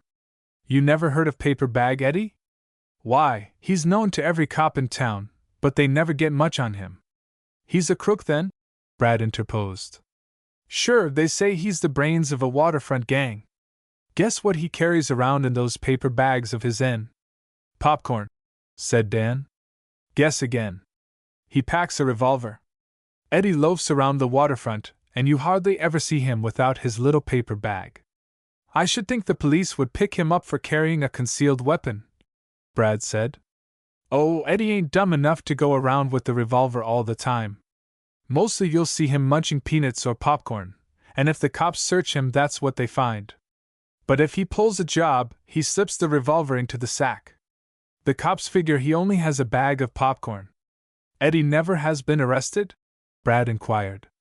Oh, the cops run him in regular, but they've never dug up enough evidence to convict him. Eddie's a slick one. Who is his companion? Dan asked. Never saw him before, the newsboy said indifferently. Some sailor, I guess. Apparently aware that they were under scrutiny, Paper Bag Eddie and his company glanced briefly at the Cubs and sauntered on down the street. A few doors farther on they entered the Green Parrot Cafe. Let's get on home, Brad urged. Dan, however, had another idea. Brad, I'm dead certain that sailor with Paper Bag Eddie is the one who was operating the motorboat when it crashed into Mr. Holloway's sailboat, he insisted. I'd like to try to pin it on him. And end up in plenty of trouble. You know Mr. Holloway advised that the entire matter be dropped. Sure, I know. But that was mostly because Mr. Mannheim is well known at the club. I have a hunch he didn't know anything about the boat accident. And it may not have been his speed craft either. Even so, I say we're asking for trouble if we try striking up an acquaintance with that pair. We don't have to speak to them, Dan argued. Why not follow them into the cafe and take a table nearby? We might hear something interesting. WLL. Brad hesitated. I suppose it wouldn't do any harm. Okay. Feeling somewhat ill at ease, the two boys entered the Green Parrot. The room was dingy and dimly lighted, its plaster walls streaked with smoke. Only a few customers were visible. Brad and Dan slipped into a booth diagonally opposite a table where Paper Bag Eddie and his companions sat. You know your orders, Frisk, they heard the one with the weasel-like face say. When you get the signal. He broke off as his gaze fastened upon Dan and Brad. The Cubs instantly looked away, but Paper Bag Eddie's suspicions had been aroused. Shoving back his chair, he walked over to the booth. Say, what's the idea? He demanded in a soft, purring voice. I don't know what you mean, Brad returned, meeting his gaze steadily. You followed me in here. Now you're trying to eavesdrop. This is a free country, Brad retorted. If my friend and I want to come in here for a sandwich, I'd like to see you stop us. You would, eh? The man replied, his lips parting in an ugly smile. He grasped Brad by the shoulder, pulling him halfway out of the booth. Who are you and what's your game? Before Brad could answer, the proprietor of the Green Parrot came quickly from the direction of the kitchen. He had seen what was happening and did not want any trouble in his place. Cut it out, Eddie, he said. No rough stuff here. Who are these kids? How should I know? Never saw him before. They were standing outside the cafe, watching, Eddie informed the proprietor. When we came in, they followed. I say, throw him out. The proprietor hesitated, reluctant to antagonize either party. Throw him out, Paper Bag Eddie repeated in a tone not to be denied. I'm sorry, boys, the proprietor apologized. I don't want any trouble here. I'm afraid I'll have to ask you to leave. We'll go, Brad said. Come on, Dan. In sliding out from the booth seat, Dan bestowed another glance upon the man Paper Bag Eddie had called Frisk. More than ever he was convinced that he had not been mistaken in identifying him as the motorboat operator. I've seen you before, he said, halting beside the table. You were handling the wheel of the motorboat that struck our dinghy. That's a lie, the florid-faced man rasped. I never set eyes on either of you before, and what's more, I don't want to again. Now if you know what's healthy, get out of here. Dan would have stood his ground, but Brad grasped his arm, pulling him firmly along. The proprietor followed the two boys to the door. I'm sorry, he apologized once more. Then in an undertone, he added, Don't come back. For some reason Eddie has taken a dislike to you, and when he's crossed, he's bad medicine. Chapter 6 Stranded. Chapter 6. 3 days elapsed during which Brad, Dan, and the other cubs spent much time at the Y and at the river practicing for the final swimming meet of the year with Dan 1. Annoyed by the manner in which they had been treated by Paper Bag Eddie and his friend Frisk, the two cubs interested themselves in making a few inquiries along the waterfront. They learned that a sailor by the last name of Fagin frequently was seen with Eddie. Although known to have no employment, he was reported always with enough money in his pocket. I'm as sure as anything Fagin was in the motorboat that struck us, Dan repeated to Brad one afternoon when the two boys were at the river preparing for a swim. I suspect that was why he acted so sore in the cafe. He was afraid we'd accuse him. Since their meeting with Paper Bag Eddie and the sailor, the two cubs had not seen either of them again. Nor had they glimpsed Mr. Mannheim's boat or any that resembled it. On this particular afternoon, Mr. Holloway had promised to take Brad, Dan, and Midge for a sail. 4 o'clock, the hour appointed for their meeting at the yacht club dock, came and went. Finally, Mr. Holloway telephoned from his office to say that he had been held up and would be unable to make the excursion. There's no reason why you boys can't take the boat by yourselves, he urged. You're both experienced at handling the tiller, and good swimmers. Go ahead. Only don't go too far from the yacht club. A storm could kick up before dusk.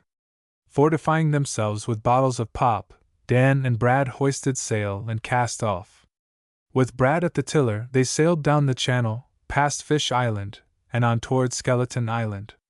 They had been anxious to explore this island for some time.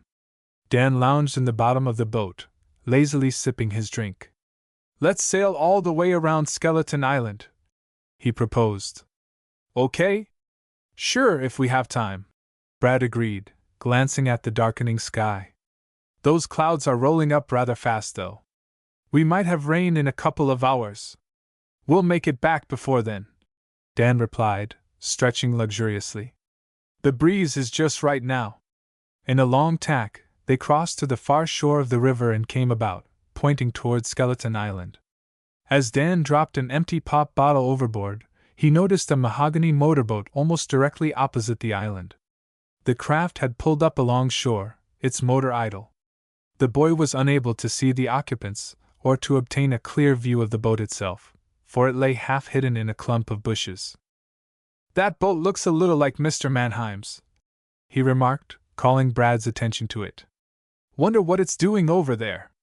No one appears to be fishing. Holding the sailboat to its course, the two cubs kept watch of the idle motorboat. Though they were too far away to be certain the craft was Mr. Mannheim's, they thought it bore a marked resemblance to the craft operated by Wilson Jabowski. Presently, as the boys watched, they saw someone aboard the motorboat lower and raise a red flag 3 times in succession. What's the idea of that? Dan demanded, all attention. They're signaling. To someone on Skeleton Island, Brad added quietly. Dan turned his gaze toward the island beach. A man stood there, apparently focusing his attention upon the motorboat. In answer to the signal, he raised and lowered his arm 3 times. What goes? Brad muttered. For a while, the cubs witnessed nothing more of interest. The man on the beach vanished from their range of vision, while the motorboat remained in the clump of bushes. Guess there's nothing more to see, Dan remarked in disappointment. Yes, there is, Brad corrected, bringing the sailboat closer into the wind. Listen! The two boys distinctly could hear the put-put-put of a gasoline engine. For a minute they could not localize the sound. Then, from the far shoulder of the island, they saw a flat gasoline-propelled raft scooting across the river. That looks like Jabowski, Dan observed. And he's heading straight toward the motorboat. Can we get closer, Brad? Unless the breeze shifts, it will take us 2 or 3 tacks to come even with the island. And by that time, there may be nothing to see, Dan grumbled. I sure wish we had a pair of binoculars. Dividing their attention between pressing more speed out of their own craft and watching the raft, the boys begrudged the time it took to make the long tack. The raft, they noted, moved directly to the waiting motorboat. What transpired at the meeting place, they were unable to see. So intent were the cubs on watching the boat and raft that they paid scant heed to the low cumulus clouds which had gathered close to the horizon. Black underneath and hard-edged, they were moving up fast from the leeward. The cubs, however, were elated because a stiffening breeze rapidly bore them towards Skeleton Island. Now they could discern 2 men aboard the motorboat. Though they could not see the face of the man on the raft, they were convinced he was Jabowski. What do you figure they're doing? Dan speculated. And who are those men that have Mr. Mannheim's speedboat? Maybe it isn't his, Brad replied. I'd say it's the same length and make though. Apparently observing the approach of the sailboat, the raft began to pull away from the motor craft. At that same moment, a dead calm fell upon the river. Startled, Brad raised his eye to the sail which had been drawing well. Now it had slumped into listless, discouraged folds. Just our luck, Dan muttered in disgust. The breeze plays out. It's worse than that, Brad said, thoroughly alarmed. We're in the calm that precedes a bad thunderstorm. Both the sky and the water had taken on a dark cast. Although not a breath of air stirred, heavy waves pounded against the drifting boat. Gosh, we're a long ways from shore too, Dan said in dismay. Skeleton Island is the closest point of land. Think we can make it before the storm breaks? Not a chance, Brad muttered. She's coming now. Across the water they could see a misty sheet of water descending. There will be wind in a minute. Plenty of it. Dan, help me get the sail down before it strikes us. Working with all speed, the boys lowered the sail from the mast. Before they could furl it, the wind struck, throwing the boat far over on its side. Dan's cub cap was lifted from his head and carried far down river. For a moment it floated on the surface, and then slowly sank out of sight. Dan scrambled to fasten down all other loose objects. Rain now was coming down in a torrent. Unable to see many feet ahead of them, the boys lost sight of the raft and the motorboat. For a time they could hear the chug-chug of the raft's engine, and then all sound except the howl of the wind died away. This is awful, Dan exclaimed as a vivid streak of lightning cut across the dark sky. Let's strike for Skeleton Island. We can find shelter there, at least. He reached for the paddle. Already the strong wind was propelling the boat in the general direction of the island. At the tiller, Brad guided the craft more by instinct than sight. Wind and rain had blotted out all view of the shore. Finally, the shadowy island loomed up.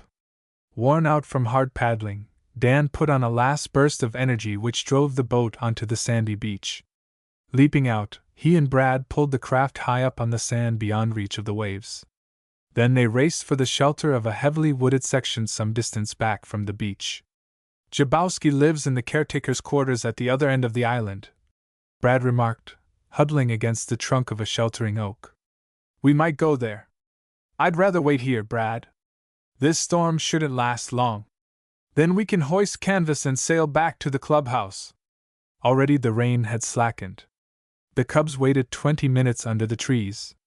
By that time the downpour had dwindled to a drizzle. Then they made their way back through the dripping bushes to the beach. Hey!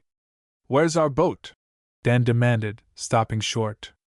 The stretch of beach where the craft had been left less than 30 minutes before, now was deserted. But the boat can't be gone, Brad exclaimed, refusing to believe his eyes. We pulled it well up on the sand before we took shelter. The waves weren't high enough to have washed it away. Well, it's gone all right. And there it is, Brad. Dan pointed 200 yards from shore where the empty sailboat drifted aimlessly. Slowly the craft was being carried downstream by the current. The cubs stared at it in stunned dismay. Without the sailboat, they were stranded on Skeleton Island. Chapter 7 Campsite. Chapter 7. The cub stood a long while, silently viewing the drifting boat.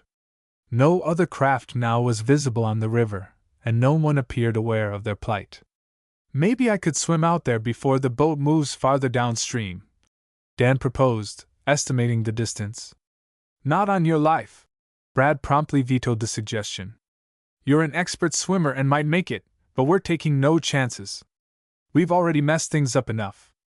Mr. Holloway warned us a storm might blow up, Dan added, kicking disgustedly at the wet sand. We'd have been more alert if we hadn't been so interested in that raft and motorboat. Mr. Holloway just had his boat repaired too. Now if it sinks or rams into something, we have no one to blame except ourselves. Dan's gaze had focused upon a man's large footprint visible in the sand. Say, maybe we do have someone else to blame besides ourselves, he cried. Look at that! Brad stared at the footprint, which plainly had been made since the cubs had pulled their boat up on shore. Half protected from the rain by a piece of driftwood, it remained the only mark on an otherwise smooth beachway. Someone's been here since we were, he exclaimed, stooping to examine the shoe print. And that someone must have set our boat free to drift, Brad. Jabowski? Could be Brad.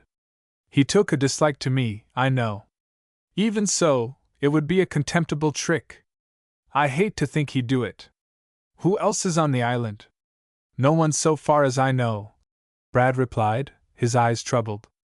Well, it's a relief to know the boat didn't drift off due to our own carelessness. Even so, we're in a jam. Dan nodded, his face sober. The afternoon had grown dark and night would come on earlier than usual. When the sailboat failed to return to the clubhouse, he knew Mr. Holloway would be very worried. We'll be picked up eventually, he said, shivering in his wet clothing. Meanwhile, we're in for an uncomfortable time of it. Let's find Jabowski's place, Brad proposed. He might be willing to pick up our boat with his raft, or at least take us ashore. Think he'd do it? After the way he set our boat loose. We may suspect he did it, but it could have been someone else, Dan. Anyway, isn't it better than standing here? Sure, Dan agreed. It's our only chance. From the beach, the boys could see no buildings on the island. However, from previous sails in the locality, they knew that the old hotel building was situated in a heavily wooded section to the north. Setting off diagonally through a thicket of saplings, they found a trail which led in the direction they wished to go. After wading through a patch of weeds and rushes which came to waist depth, they emerged into an area of thin green turf. Beyond they spied the old hotel, a sprawling building with grimy windows and broken shutters. Unpainted in recent years, it had a look of utter abandonment. The foundation had crumbled in many places and the roof sagged. Broken window panes in the upper-story windows had not been replaced. Why, the place is deserted, Dan said in disappointment. Then why is smoke coming from the chimney?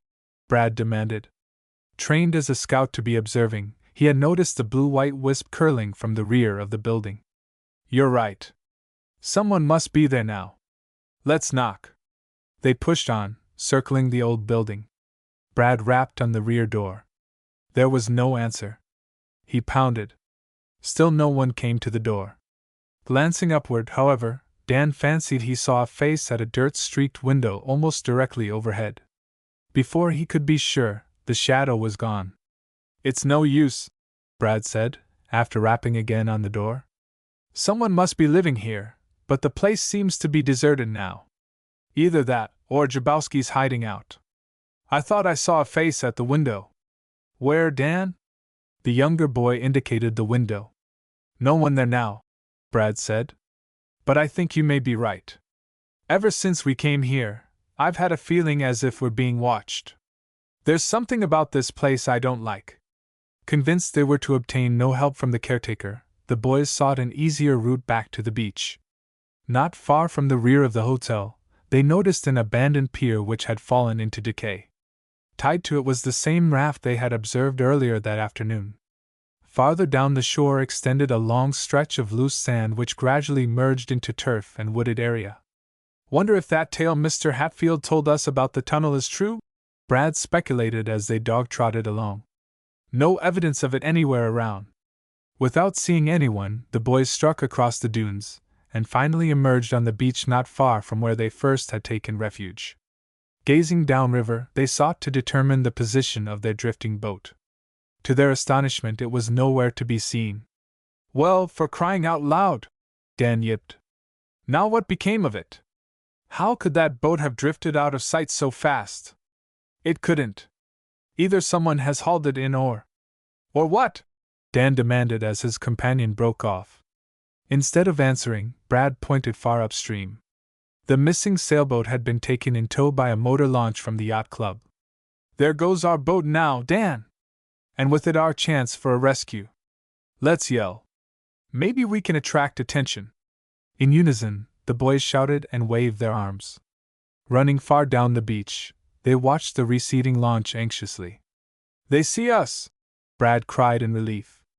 "She's turning around." True to his observation, the motor craft had come about. With the sailboat still in tow, it set a direct course for the island. "Lucky break for us," Brad mumbled in relief. "I had visions of spending the night on this place." Within a few minutes the launch came close to the island.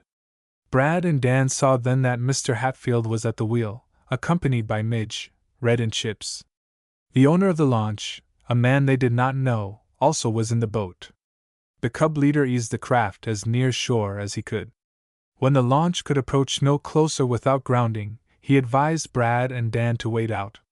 Eager hands pulled them over the side into the launch. "We've been worried about you," Mr. Hatfield said, wrapping his coat about Dan. "Didn't Midge's father warn you to remain close to the clubhouse?" "He did, sir. We meant to carry out his orders. But a lot happened." "We'll discuss that later, Dan. The important thing is that you're both safe. By the way, meet Mr. Fisher." Dan and Brad grasped the launch owner's horny hand, expressing gratitude for the rescue. From him they learned that their drifting boat had been sighted by Midge from the cave. The cub had summoned Mr. Hatfield, who had sought the help of Mr. Fisher in finding them. "You and Brad scared us out of a year's growth," Chips said accusingly. "Seeing that empty boat made us think you might have drowned." "Me drown?" Dan snorted. "You may be a crack swimmer, but accidents do occur," Mr. Hatfield interposed. "Suppose you tell us what happened that caused you to sail so far from the clubhouse." Together Dan and Brad explained how their attention had been drawn to the raft and motorboat. "The storm struck us unexpectedly," Brad added. "We barely had time to get the sail down." "I'm glad you managed that," Mr. Hatfield approved. "The wind didn't last long, but it was strong when it came. If it had hit you with the sail up, the dinghy probably would have capsized. We made Skeleton Island." Dan took up the account. "After beaching the boat, we dashed back into the bushes to get out of the rain. When we returned to the beach, our boat was gone." "Oh, Dan," Mr. Hatfield sighed. "How many times have I warned the cubs always to pull a boat beyond reach of the waves?" "But we did, sir. Someone deliberately set the dinghy loose." Mr. Hatfield braced himself as the launch swung sharply around a buoy which marked a river shoal. "Your boat was set loose?" he demanded. "Are you sure, Dan?" "Well, we found a man's footprint in the sand. That boat couldn't have broken away by itself. We have an idea who did it," Brad added. "Let's mention no names," Mr. Hatfield said quickly. "That is, not unless you're certain." Being unable to prove that it was Jabowski who had shoved their boat from the beach, Dan and Brad remained silent. "I know you believe you were careful about the boat," Mr. Hatfield said. "Perhaps you were. On the other hand, you might have been mistaken." "Hardly," commented Brad in quick protest. "Bear in mind that Mr. Mannheim, the island owner, has been very friendly to the scouts and cubs. He's given permission for us to camp on Skeleton Island this weekend. Now, if wild accusations should reach his ears, it might prove embarrassing to say the least." Brad and Dan grasped the idea Mr. Hatfield intended to convey. "After all, maybe we were mistaken." Brad grinned. "Those waves were pretty big." No more was said about the sailboat mishap at that time. But later at the cave, the two boys told Mr. Hatfield why they had been so interested in the raft operator's contact with the motorboat. It seemed queer the men in the motorboat would signal, Dan remarked. We figured it must have been Jabowski who ferried across the river to meet them. No one else appears to be living on the island. We'll know more about Skeleton Island after this weekend, Mr. Hatfield remarked. The camping trip should give us an opportunity to see that everything is satisfactory before the property is purchased. Then you think something queer may be going on there? Brad demanded alertly. Mr. Hatfield smiled and did not answer the question directly. Oh, one can't tell, he replied. No use exciting the cubs in any case. So not a word of this to the other boys. During the remainder of the week, preparations for the camping trip kept Dan and Brad so busy they had little time to think of possible mystery at Skeleton Island. However, unknown to them, Mr. Hatfield was more disturbed by the sailboat incident than he cared to admit. On 2 occasions he telephoned Mr. Mannheim, intending to inquire as to any possible intruders on Skeleton Island. He was informed that the island owner was out of the city and would not return before Saturday. Though Brad and Dan were careful to say nothing of their unfortunate experience on Skeleton Island, the other cubs guessed that there was more to the story than had been told. Come on, give, Midge urged. I know you boys are too smart to let a boat get away from you, even in a storm. Nothing to report, Dan replied with a wide grin. His silence only made the cubs more curious. They discussed the proposed camping trip at great length, building up elements of mystery and adventure. And to make their rivals, the cubs of Den 1, envious, they passed out hints that something queer already had happened there. In due time, these rumors reached the ears of Ross Langdon. Still smarting from his defeat in the swimming meet, he told his buddies that he intended to have a little wholesome fun at Dan Carter's expense. Just be sure it's fun and not revenge, a fellow cub warned him. Seems to me you've been a sorehead ever since you lost the race. Who lost the race? Ross retorted. I was robbed. Unaware that Ross was plotting revenge, Dan continued to practice his swimming faithfully at the Y pool. Between times, he slaved on the coded message left by Jacques. But try as he would, he could not decipher it. When it comes to solving a puzzle, I'm a dud, Dan remarked one afternoon as he and Brad lounged in the cave. And that reminds me, we've heard nothing more about Paper Bag Eddie or his friend Fagin. You know, that fellow's hookup with a man of Eddie's shady reputation makes me wonder if he could have had any part in the fur theft, Brad said thoughtfully.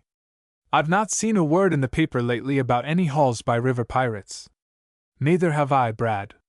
That robbery was pulled just about the time of night Mr. Holloway's boat was hit. Sure, that's what I've been thinking, Dan. Why not drop around and talk to Hank Hawkins? He may have heard of this bird Fagin. Having nothing more pressing to do, Dan agreed to the proposal. The boys found the warehouseman at the dock chatting with his friend, Joe Matt. The seeing-eyed dog, upon sighting Dan, began to strain at his leash. Only after the blind man had restrained the animal were the cubs able to enter the warehouse. For a while the conversation centered on river commerce. Then presently, Dan and Brad steered it to the topic of river pirates. I wish the police would get busy and catch these pug-uglies that have been making so much trouble along the waterfront, Hank said irritably. Trouble is, they're slick operators. Have you lost any shipments lately? Joe Matt inquired. Not since the furs were snatched. All the same, I'm keeping my fingers crossed. You don't think the river pirates would strike twice in the same area? The blind man scoffed. Especially with police on the lookout. I wouldn't put anything past those boys, Hank retorted as he studied a bill of lading. I'm taking no chances. Not with another valuable shipment due any day. Another box of furs? That's right. Coming through around the 24th, the blind man remarked casually.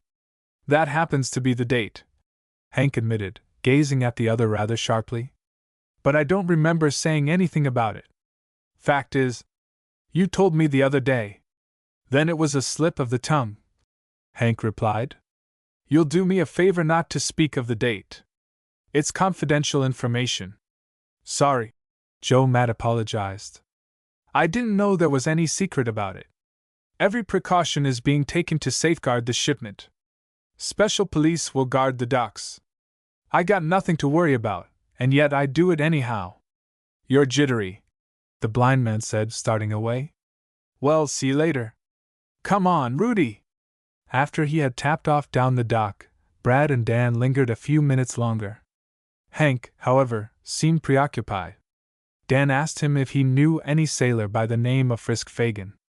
No, I don't, he answered a trifle irritably. Now I wish you boys wouldn't pester me. I got work to do. Thus dismissed, Brad and Dan took themselves off.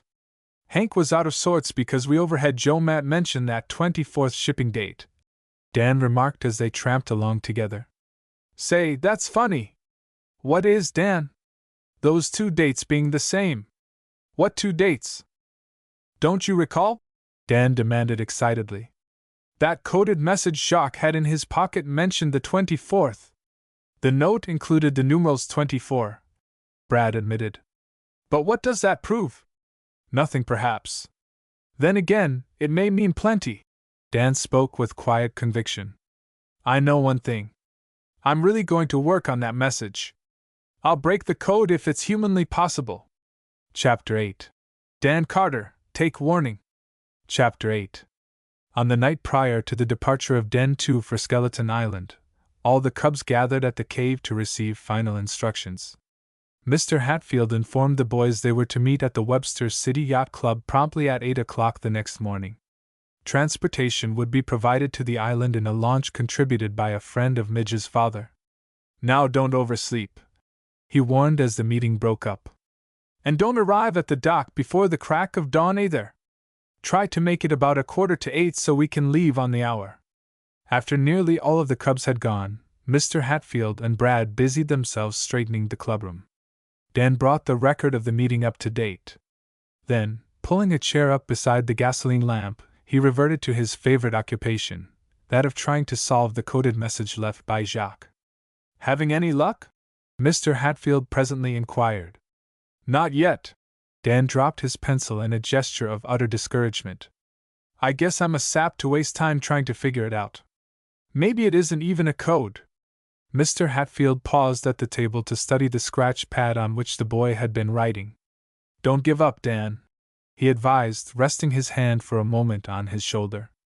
Worthwhile things usually come hard. Keep plugging. I've tried every possible combination of letters. No soap. Mr. Hatfield studied the odd grouping of numerals. 020614755284524. Number 5 reappears 3 times, he observed. If only you could figure that one out, it might give you a start. I've tried at least 20 combinations with no luck. Well, don't give up hope, Dan. Bring the message along with you to camp. Perhaps some of the den dads can figure it out while we're there. Guess I'll have to. Dan sighed. I'd rather do it myself, though. I have one more idea I want to try. Mr. Hatfield, who was ready to leave for home, remarked that the hour was growing rather late. Shouldn't you break it off for tonight, Dan? He suggested. Remember, we leave early for Skeleton Island. I'll be there, Mr. Hatfield. I just want to try one more idea. Don't wait for me. You and Brad go on. The cub leader was reluctant to leave the boy alone in the cave. Twice during the week, Red and Chips had reported that they thought someone might be spying on the clubroom. Although inclined to believe the boys were fanciful, Mr. Hatfield nevertheless disliked to leave Dan by himself. Sure you'll be all right? He asked. Of course. Brad and I will be glad to wait if you're set on working longer on that code. No need, Mr. Hatfield. I'll put out the light and see that everything is shipshape when I leave. Well, don't stay too long, Dan. In departing, Mr. Hatfield and Brad lowered a canvas covering which served as a door across the cave entrance. Of no practical value in protecting the clubroom from intruders, it kept out wind and rain. Left to himself, Dan devoted himself once more to the task at hand. Writing out the letters of the alphabet in orderly rows, he gave each a number thus. And on through the alphabet. When this brought no solution, he tried a second combination, starting with the number 2 instead of 1. For the next 20 minutes he worked on, trying many combinations. Each time, he started off with a higher number for the letter A. working up as high as 7. It's no use, he decided at last. I may as well go home. On the pad before Dan was a string of unused alphabetical letters. Absently, with no hope of striking upon anything that would work, he wrote in corresponding numbers, starting with 8. Referring to Jacques' coded message, he then began to transfer the numbers into counterpart letters. Let's see, he mused. 0 could be either C, M, or W, and 2 might be E, O, or Y. Number 6 would have to be I or S. Number 1 could represent D, N, or X, and 4 would have to be G. Dan went no further, for suddenly he saw that the puzzle actually was beginning to make sense. Excitedly he wrote in the first combination of letters. Yippee! I've got it, he muttered. I've found the key. A strong gust of wind unexpectedly flapped the light canvas which hung across the cave doorway. So engrossed was Dan that he did not notice. Nor did he see a shadowy figure crouching on the platform. Then the light suddenly was extinguished. Startled, Dan jerked to attention. As he groped for a match with which to relight the lamp, a deep voice intoned. Take warning, Dan Carter! Remain away from Skeleton Island! Dan felt the hair rise on his neck. Chills slithered down his spine. The mysterious voice, he realized, came from the cave entranceway. Recovering from the first shock of surprise, the boy sprang to his feet, upsetting his chair. In 3 long strides he reached the entrance, and jerked aside the canvas flap. No one was there.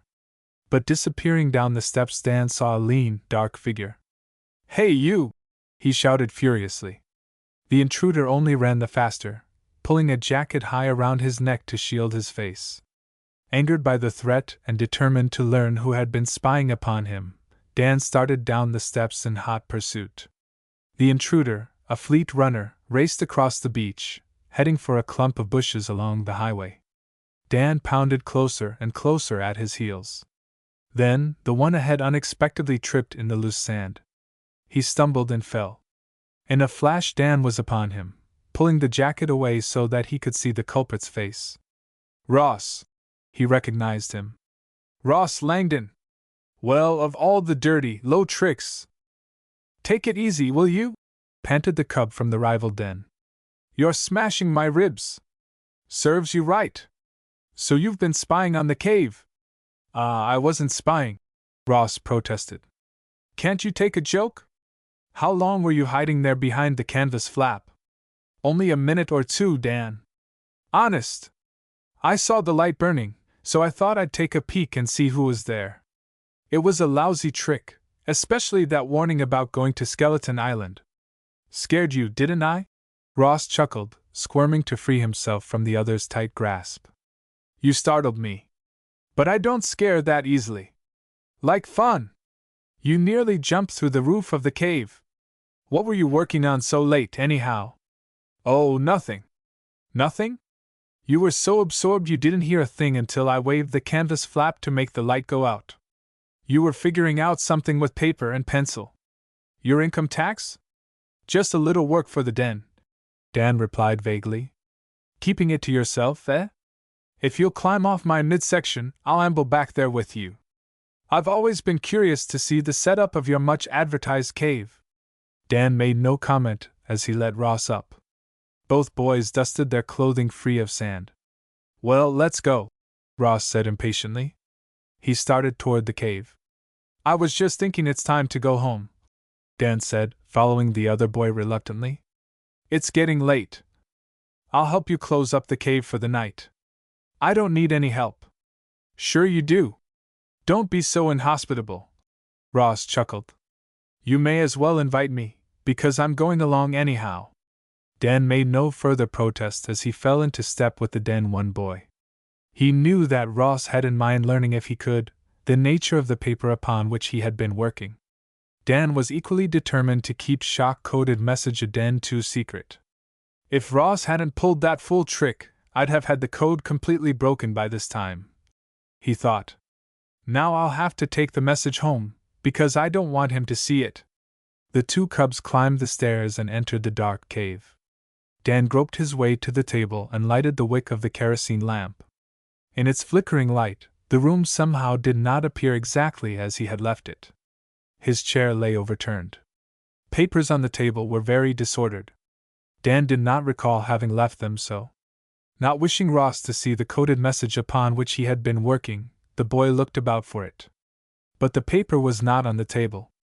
Nor could he find it anywhere on the floor. Even the scratch papers on which he had written various combinations of letters had disappeared. "Lose something?" Ross inquired as his gaze traveled about the well-furnished room. He added admiringly, "Nice diggings you have here. Wish our den had a cave." Dan, thumbing through the loose papers on the table, made no reply. "What's wrong?" Ross demanded. "I'm looking for some work I was doing when you broke in here," Dan answered reluctantly. "Ross, you didn't." "How could I have taken anything?" the other demanded. "You were hot on my heels every minute."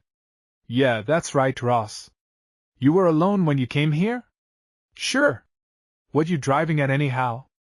"I've lost something, an important paper. You saw me working on it when you came up here." "I remember, Dan. Maybe you stuffed it in your pocket when you took after me." "I don't think so. I left everything here on the table." To make certain, Dan searched all his pockets. The coded message was in none of them. Thinking that perhaps a gust of wind had carried the paper far across the floor of the cave, he looked in every corner, and even under the couch. "Ross, it's gone," he said with sudden conviction. "But how could it have disappeared? Honest, Dan, I didn't take a thing. And none of the cubs from Den 1 were with me." "I believe you, Ross," Dan assured him. "But someone has been in here while we were on the beach. I sensed it the instant I came in. Anything else missing?" "Not that I've noticed. Mr. Hatfield never allows us to keep anything of great value here because we can't lock up the cave." "Gosh, if it was my fault, I'm sorry," Ross said. "I wouldn't have pulled that stunt, only it struck me as a good joke. Who would have come here? That's what I can't figure." "We didn't see anyone on the beach, Dan." "I know, but we weren't paying particular attention." Dan prepared to blow out the kerosene lamp. "Let's go down there now and look around." The boys descended the long flight of wooden steps to the beach. A pale half-moon only faintly illuminated the stretch of glistening sand. "No one around, Dan," Ross said, looking up and down the beach. "You'll probably find that paper in the morning." The other boy made no reply. He was staring at the sand near the base of the steps. "What do you see now?" Ross demanded. "Someone has been here," Dan said quietly. "Footprints, you mean?" Ross was inclined to scoff at the other boy's observation. "You can't tell anything by that. You had a den meeting tonight. Probably those large footprints were made by one of the den dads." "That could be, Ross. But I'm noticing something else too." "Well, don't keep it a secret, wise guy," Ross said, a trifle irritably. "What have those bright little searchlights of yours picked up?" Dan pointed to a series of tiny circular marks in the hard-packed sand. Approximately 1/2 inch deep and perhaps 1.5 feet apart, the imprints led down beach into a clump of bushes. "What's so strange about that?" Ross demanded. Offering no reply, Dan walked over to the bush. As he had expected, no one now was hiding there. However, in the soft sand appeared additional footprints from a large man's shoe. And beside them were several mysterious circular marks which he thought might have been made by someone using a walking stick. Dan turned to Ross, who had followed him. "Will you do me a favor?" he asked. "What kind?" the other boy asked with caution. "Say nothing to any of the cubs about what happened tonight, either those in your den or mine." WLL. Ross hesitated, for he knew the story would make good telling. "Okay, I'll keep mum if you will. The joke didn't pan out quite as I expected. But why do you care?" "I'll tell you, Ross. What happened tonight convinces me someone has been spying on the cave. I know Mr. Hatfield would just as soon the fact isn't advertised. You think a gang of boys, fellows who aren't cubs, are aiming to make trouble? I don't believe boys are mixed up in it, Ross. Grown-ups? That would be my guess." Ross was inclined to make light of Dan's theory. "Oh, you're building up too much out of nothing," he insisted. "You'll find that missing paper in the morning." Mark my words. Let's hope you're right, Dan said as the two boys started for home. Actually, he had no hope whatsoever. A conviction had grown upon him that the paper left by Jacques never would be seen again. And with its disappearance had vanished his last chance to solve the mysterious coded message. Chapter 9: A Missing Code. Chapter 9. Dan was at the cave before 7 o'clock the next morning.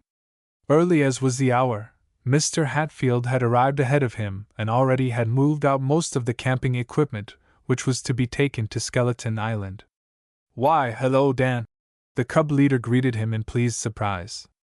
"I hardly expected to see you before 8 o'clock. I scarcely expected to see myself." Dan grinned. "Fact is, I came to look for a paper I lost last night.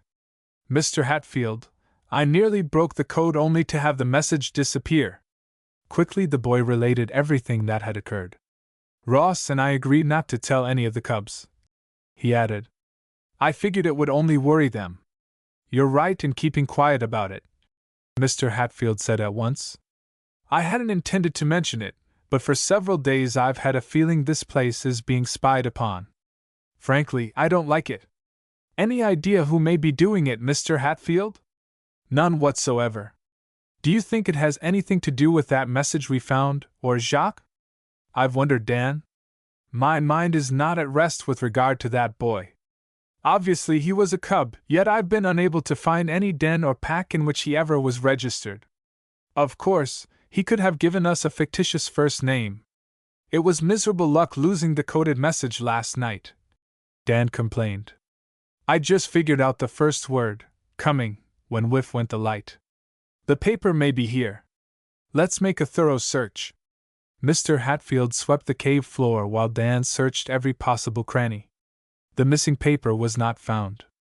"Well, at least nothing else appears to be missing," the cub leader said after he had checked all the camping equipment. "It seems that whoever came here last night must have been after that coded message. Dan, if I'd known this earlier, you'd have called off the camping trip," Dan completed, guessing at his thought. "Yes, Jacques must have had a connection with Skeleton Island or the name wouldn't have appeared on the paper. I have an uneasy feeling about going there. The camp will be well guarded with so many of the fathers going along." "I realize that, Dan, but even so, the cubs would be terribly disappointed if you called off the trip now," Dan interposed. "Oh, heck, Mr. Hatfield, I shouldn't have told you about losing that paper. On the contrary, you did exactly right. Well, I suppose it wouldn't be fair to call off the trip on such short notice. We'll go on just as we planned." "Oh, thanks, Mr. Hatfield." "Don't thank me," the cub leader rejoined. "Just keep your lips buttoned and your eyes open after we reach Skeleton Island. If you notice anything out of the ordinary, report to me. But don't say or do anything to worry or stir up the cubs." "I'll remember," Dan promised. "Now lend a hand with this camping equipment," Mr. Hatfield said briskly. "I want to have everything at the dock before 8 o'clock. 2 hours later found the cubs in their temporary camp on Skeleton Island. Tents already were up, balsam beds in preparation of making, and a trench fire started for the noonday meal. A beach near the camp sloped gently out into the river more than 15 yards. This the den dads marked off with ropes and floats. Beyond was a somewhat deeper area, suitable for the more experienced swimmers. "I wish we had a diving raft," Brad remarked, surveying the possibilities. "Why not build one?" proposed Mr. Hatfield. "I saw some old boards and a log or two lying back in the brush. We easily can build a small raft." For an hour the cubs busied themselves carrying boards and logs to the riverside. Mr. Hatfield supervised the work, showing the boys how to fit the logs together to make a firm framework for the platform. When it was ready for use, Dan, Brad, and Sam Hatfield anchored the raft in deep water. "I'm all tuckered out," Dan announced, pulling himself up on the platform to rest. "You know, camping is mighty hard work." "It is until your camp is set up right," Sam Hatfield agreed. "After that, it's easy. If the scouts decide to buy this property, we'll have cabins and an improved beach. The brush will need to be cleared away, but it will make a first-class camp." I hope the scouts decide to buy, Dan said, rolling over so that the sun would warm his back. The site seems ideal to me. It's close to Webster City. The beach area is unusually good, and the island has a natural spring. Plenty of woodland for nature trails, too. You think the scouts will buy it? Brad asked. Seated on the edge of the raft, his dangling feet beat a steady tattoo in the water. That remains to be seen, Mr. Hatfield replied. There are several factors to be considered. He did not amplify the statement, for just then Midge's father called from shore to warn that lunch would be ready in 20 minutes. With a shout of pleasure, the cubs scrambled for the beach. Dan and Brad dived from the raft, racing each other in. No fooling, you get faster every day, Brad praised his companion. If you don't take Ross for a cleaning in our next swimming meet, I'll miss my guess. I only hope if I win I do it in a straightaway race, not on a technical point, the younger boy rejoined. Ross still figures he lost on a fluke. By the time the cubs were dressed, lunch was ready. Squatting around the glowing coals, they filled their plates with steak, potatoes, and generous helpings of carrots. As his crowning achievement, Mr. Holloway produced a pan of delicately browned biscuits baked in a homemade reflector oven which he had fashioned. How does the meal taste, boys? He asked. Swell, approved Red, reaching for another biscuit. As a cook, we'll give you the tin medal. When the last scrap of food had disappeared, the cubs doused sand on the fires, dispatched the dishes, and then stretched out to enjoy a rest. Chips, however, soon became restless. I think I'll amble down the beach and explore, he announced. Who knows? Maybe I'll find the entrance to that old tunnel Mr. Hatfield told us about. If you do, write me a letter about it, Brad joked, stretching lazily. I'm treating myself to a snooze. That swim made me drowsy. Don't go out of sight of camp, Chips, Mr. Hatfield advised the boy as he started away. Ah, Mr. Hatfield. I'm asking the cubs to stay pretty much in this section of the island, the cub leader explained. Later on, we'll do our exploring in a group. Oh, all right, Chips consented reluctantly. Want me to go along? Fred asked. Chips, acting as if he had not heard, ambled off. Fred, who preferred to remain in camp, let him go alone. Fresh water was needed, so Dan and Mac went to the nearby spring for a bucket of water. The other cubs finished making their balsam beds. This work completed, they joined Brad under the shade trees. Wonder what's become of Chips? Mr. Hatfield presently remarked, scanning the beach area. I don't see him anywhere. You know Chips? Said Brad significantly. I do indeed. His intentions are good, but he's apt to wander off. Odd that he went by himself, Brad mused. He really gave Fred the brush off. Want me to see what's become of him, Mr. Hatfield? I may look him up myself, the cub leader replied, getting to his feet. However, it was unnecessary for him to go in search. Scarcely 5 minutes later, Chips came running up the beach, obviously excited. Hey, fellows! He shouted. Come quick! The cubs uncurled themselves from comfortable nooks and hastened to see what was wrong. What's up, Chips? Brad demanded. I want to show you something, the boy said impressively. Gosh, it scared me half out of my wits. What did you find? Dan demanded. Just follow me. At a dog trot, Chips led the cubs down the beach to a clump of willows. There he pointed dramatically to an object lying in a slight depression. A skeleton! Midge exclaimed, recoiling at the gruesome sight. Chips, how did you happen to find it here? Asked Mac with a shudder. Oh, I was just walking along the beach, the boy answered vaguely. There it was in the sand. Brad bent down to examine the bones and the grinning skull. Don't touch the thing, Fred said, pulling back. I'll call my father. Wait a minute. Brad stopped him. Chips, you say you just happened along here and found this skeleton? It was exactly where you see it now. Sure it was. After you put it there. Why, such an accusation, Chips protested, but his grin gave him away. Okay, wise guy. I'm wise enough to know varnish when I see it. These bones all have been treated. So fess up, Chips. Where did you get the skeleton? From the school laboratory, the boy admitted with a laugh.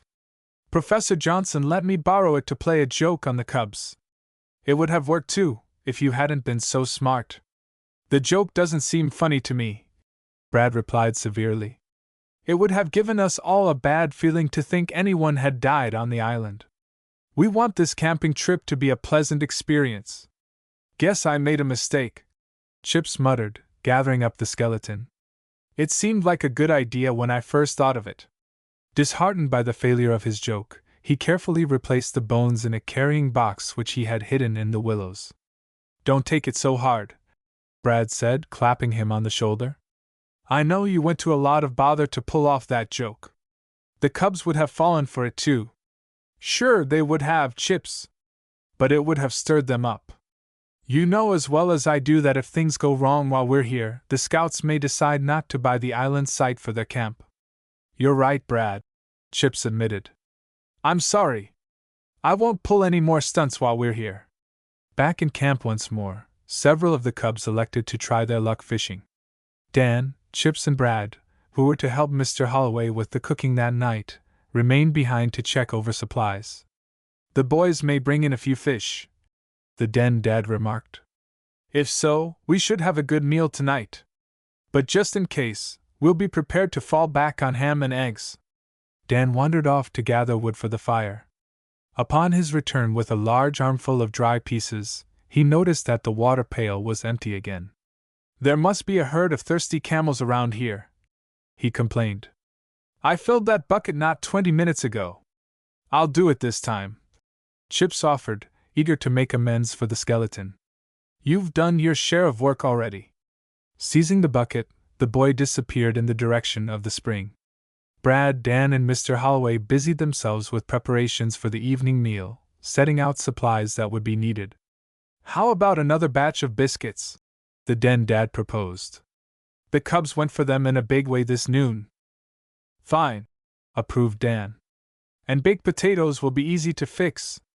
We can wrap them in wet clay and roast them on the coals. Know where we can get any clay? Mr. Holloway asked, searching through the supplies for a package of flour. It's mostly sand around here. There's some back by the spring. I noticed it when I was filling the water bucket a while ago. Suppose you see if you can dig up some, Dan. Take an old tin can. The spring was situated well back from the campsite in a natural shelter of willows, ferns, and vines. Dan had covered less than half the distance when Chips suddenly plunged into view. The water pail left behind, he obviously was excited as he ran toward the other boy. Dan! He exclaimed breathlessly. I saw someone at the spring. Dan scarcely knew whether to laugh or take Chips seriously. What's so strange about that? He demanded. Was it one of the Den Dads? Of course not, Chips retorted, exasperated. What do you think I am, anyhow? A scared cat? I saw this man peering at me as I reached down to dip water from the pool at the spring. Sure you aren't pulling another skeleton trick? Heck no! I swear it! Dan, I really saw this man, an ugly-looking fellow. It gave me a bad start. I dropped the water bucket and ran. It may have been Jabowski. I've been told he stays on the island while Mr. Mannheim is away. This man had dark bushy hair and hadn't shaved in 3 or 4 days. You're sure he didn't have horns sprouting from his forehead? Wise guy.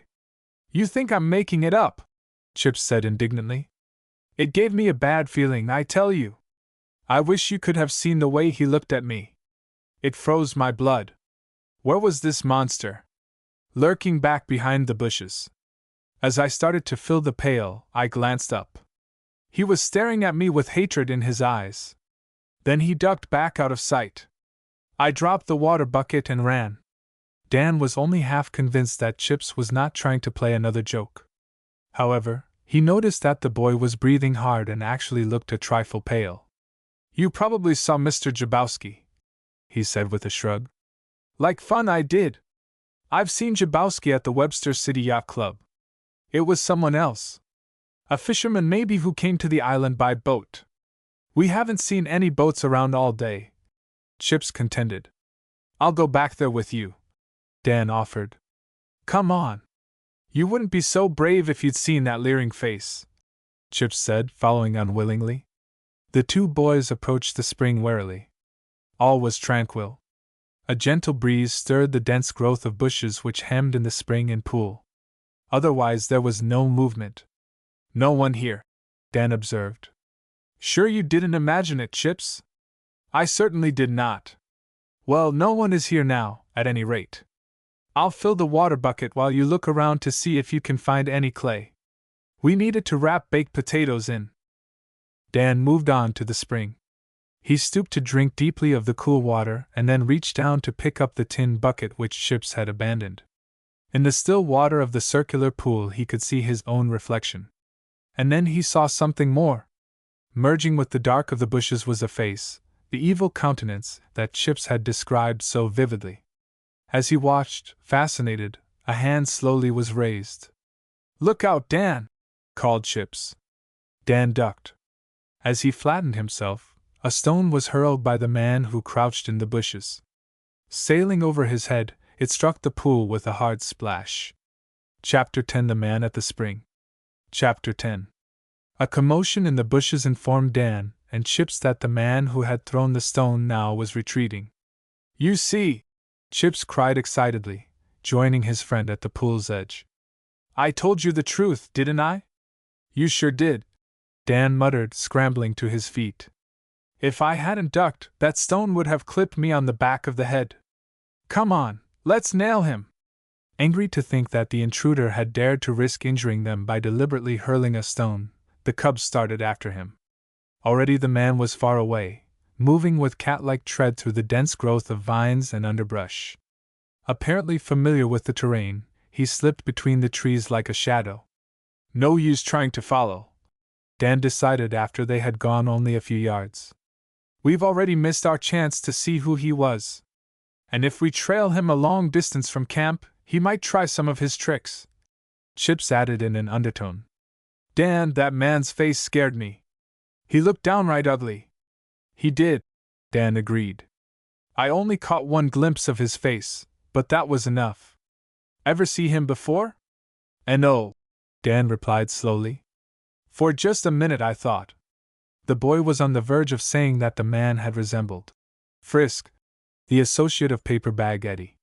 However, his identification had been most uncertain. "You thought what, Dan?" "Oh, nothing. I didn't really see the man's face plainly. Wonder why he'd try to harm us. Let's report to Mr. Hatfield." To this suggestion, Dan promptly agreed. Picking their way back to the pool, the boys made short work of filling the water pail and gathering clay. Back in camp once more, they took Mr. Holloway and the cub leader aside to relate what had happened. "The man actually hurled a stone?" Mr. Hatfield questioned, his face sober. "He certainly did," Dan confirmed. "It missed my head by inches." Very much disturbed, Mr. Hatfield and Midge's father warned the two boys to make no mention of the incident to the other cubs. "I'll take Mr. Swell and explore the island," the cub leader decided. "Mr. Holloway will remain in camp with the boys. Without letting them know that anything is amiss, keep them there. It soon will be supper time." Mr. Holloway agreed. "I'll find enough work to occupy their time." Mr. Hatfield and Mr. Swell set off at once to search for the stranger who had accosted the boys at the spring. Meanwhile, Chips and Dan helped with supper preparations, trying not to reveal their inner excitement to the other cubs.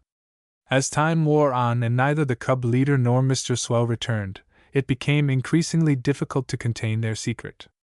The boys were nearly through supper when the two finally appeared in camp. Slipping almost unnoticed into the group around the fire, they dished up their own suppers. "Learn anything?" Dan asked the cub leader in a whisper. "Tell you later." Mr. Hatfield's glance warned the boy to say no more at the moment. In silence, but with no show of uneasiness, the cub leader ate his supper. While the other boys were clearing away the dishes, he took Dan, Brad, and Chips aside to relate what he and Mr. Swell had noted in their explorations. "Did you find that fellow we saw by the spring?" Chips questioned before Mr. Hatfield could speak. "No, Chips. We tramped the island from one end to the other. Not a sign of him." "No signs?" Dan echoed. My statement wasn't quite accurate, Mr. Hatfield corrected. We found signs in the way of footprints, a well-beaten trail, and broken bushes. But we failed to catch up with the man himself. Where did the trail lead? Inquired Chips. We picked it up by the spring and followed it the entire length of the island through the woodland and marsh. It emerged not far from the old hotel. Maybe the fellow hid in there, Dan suggested. That's what Mr. Swell thought. We looked the place over, but couldn't get in. All the doors were locked and the blinds drawn. If Mr. Jabowski looks after the place for Mr. Mannheim, he doesn't hurt himself working at the job. Having told the boys everything he and Mr. Swell had learned, the cub leader again warned them to say nothing of the affair to the other boys. Frankly, I can't figure out why anyone would hurl a stone without provocation, he said. I'm afraid someone may be annoyed because the cubs have camped here. But we had a perfect right to do it, Dan protested. Of course. Mr. Mannheim granted permission. But things may be going on here of which he has no knowledge. For instance? Interposed Brad. I can't say, because I don't know. It's just a feeling I have. Mr. Swell and I will take turns guarding the camp tonight. Then you think the cubs may be in danger here? Brad asked, startled. No, Brad, if I thought so, we'd break camp and pull out tonight. We'll set up a watch as a precaution. First thing in the morning, I'll go to the mainland to have a talk with Mr. Mannheim. After the camp work was out of the way, the Den dads built a huge fire on the beach. Mr. Swell then gave the boys a brief talk on cubbing in other countries of the world, telling them that the organization extended to 50 lands. And are the ideals and aims the same everywhere? Brad questioned, tossing another stick of wood into the flames. Practically so, Brad. In most countries, the Kipling jungle stories have been made the basis of cubbing. Akela is the name of the cub leader in nearly all nations. The two-fingered sign of the wolf is the cub sign around the world. Dan, who lounged on the sand beside Brad, had listened with keen interest. But now his attention wandered. Beyond the rim of flickering light, he thought he saw movement. Was that shadowy form a trick of wind and tree boughs? Or might someone be spying upon the camp? Wake up, Dan! Brad nudged him hard in the ribs. Mr. Hatfield just asked you to lead in the singing of Cheer, Cheer, the den's all here. Are you asleep? Dan tore his eyes from the area of darkness. After all, he told himself, he probably had fancied the shadow. Imagination played strange tricks upon a fellow. Sorry, he apologized. I didn't hear. Guess I was half asleep. He launched into the song which was sung to the tune of Hail, Hail, the gang's all here. The cubs joined in, singing lustily. At its conclusion, the boys all repeated the law of the pack, and the council fire came to an end. As the den fathers were tramping out the last of the coals, Dan walked over to the clump of bushes which had been directly in his line of vision. He was relieved to find no one hiding there. But on the ground beneath a blackberry bush was a sheet of paper torn from a cheap writing tablet. Unable to read it in the darkness, Dan took it to Mr. Hatfield. The beam of his flashlight picked out the scrawled words. Get off this island. Stay away. A warning, nah? Mr. Hatfield commented. This little affair has gone quite far enough. Whoever left the note must have done it only a few minutes ago, Dan said. I thought I saw someone in the bushes just as you asked me to lead that song. The coward! Mr. Hatfield muttered, folding the warning and placing it in his pocket. Afraid to show his face. Instead, he throws rocks and sneaks up in the darkness. More annoyed than afraid, the cub leader made a thorough inspection of the bush where the unknown intruder had hidden only a few minutes before. A few large footprints had been embedded in the moist turf. But the one who had left the note had fled. No use trying to track him down in the dark, Mr. Hatfield said in disgust. Tomorrow I'll take this up with Mr. Mannheim. With another reminder that no mention was to be made of the matter to the other cubs, the leader sent Dan off to bed. However, the boy observed that neither Mr. Hatfield nor Mr. Swell turned in. Instead, the two men posted themselves near the entrance to the tents. Throughout the night, they kept a small fire burning. Dan was awakened by the excited shouts of the other cubs who were donning trunks for a pre-breakfast swim. At the beach, he raced Brad to the raft where they rested for a moment. "Anything happened last night?" Dan asked, eager for a report. "Not that I heard of. Mr. Hatfield and Mr. Swell sat up until dawn. No one came near the camp." "That's good," Dan said in relief. "If things start popping, our camping trip will be called off. I like it here." "So do I, Dan. I hope the scouts buy this site, because if they do, the cubs will get to come here often. But I know Mr. Hatfield is worried. The way matters are going, he isn't likely to recommend the place as a permanent camp." "I'm thinking the same," Dan agreed. "Oh, well, maybe Mr. Mannheim will take a hand in finding out who's hiding on the island. After all, it's his property." A call to breakfast sent the two boys racing full blast for shore. By the time they had scrambled into their uniforms, an appetizing meal of orange juice, bacon, and eggs awaited them. The cubs ate their fill and then listened as Mr. Hatfield outlined plans for the morning. "I'll take Dan, Brad, and Chips with me to Webster City to pick up a few supplies," the cub leader said. "Also to attend to an important errand. Mr. Swell has planned a hike for those who remain behind." "I'd rather go to Webster City," said Mac, who suspected that he was being excluded from an important mission. "Me too," chimed in Midge. "Can't we all go?"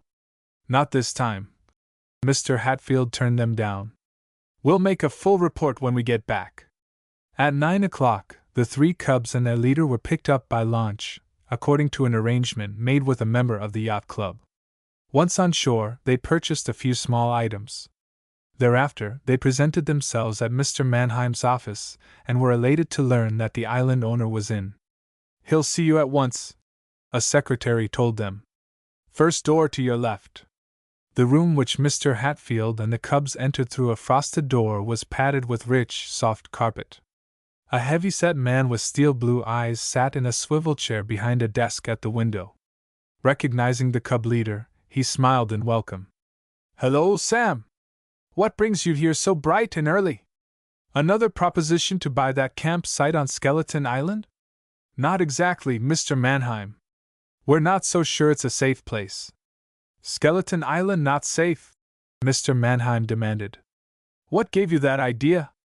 Sit down and tell me all about it." He waved everyone into chairs. Mr. Hatfield introduced the three cubs and then went directly to the point. He related how a stone had been tossed at Dan and showed Mr. Mannheim the warning note. "Why, someone is playing a joke on you," the island owner said after reading the message. "Don't tell me you take this seriously?" "We did and do, Mr. Mannheim. I see nothing to cause alarm. Probably some boys from a rival troop are having a little fun at your expense." "The stone was hurled by a man," Dan interposed. "I saw his face quite plainly. It's possible that tramps have taken up quarters in the underbrush," Mr. Mannheim said reluctantly. "Jabowski's orders are to keep hoodlums away from the island. I'll jack him up a bit if he's been remiss in his duty."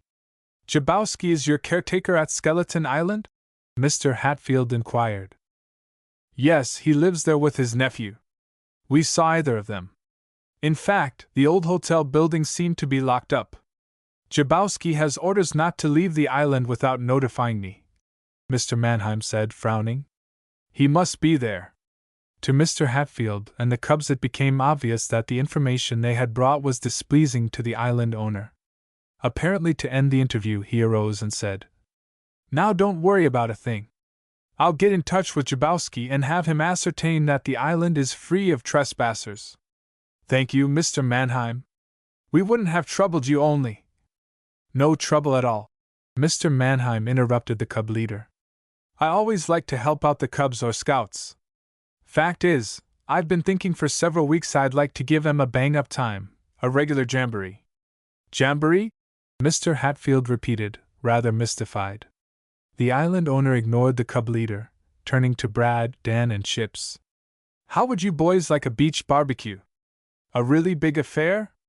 "Swell," Chips agreed. "We'll invite all the cubs in Webster City. Make it a bang-up affair.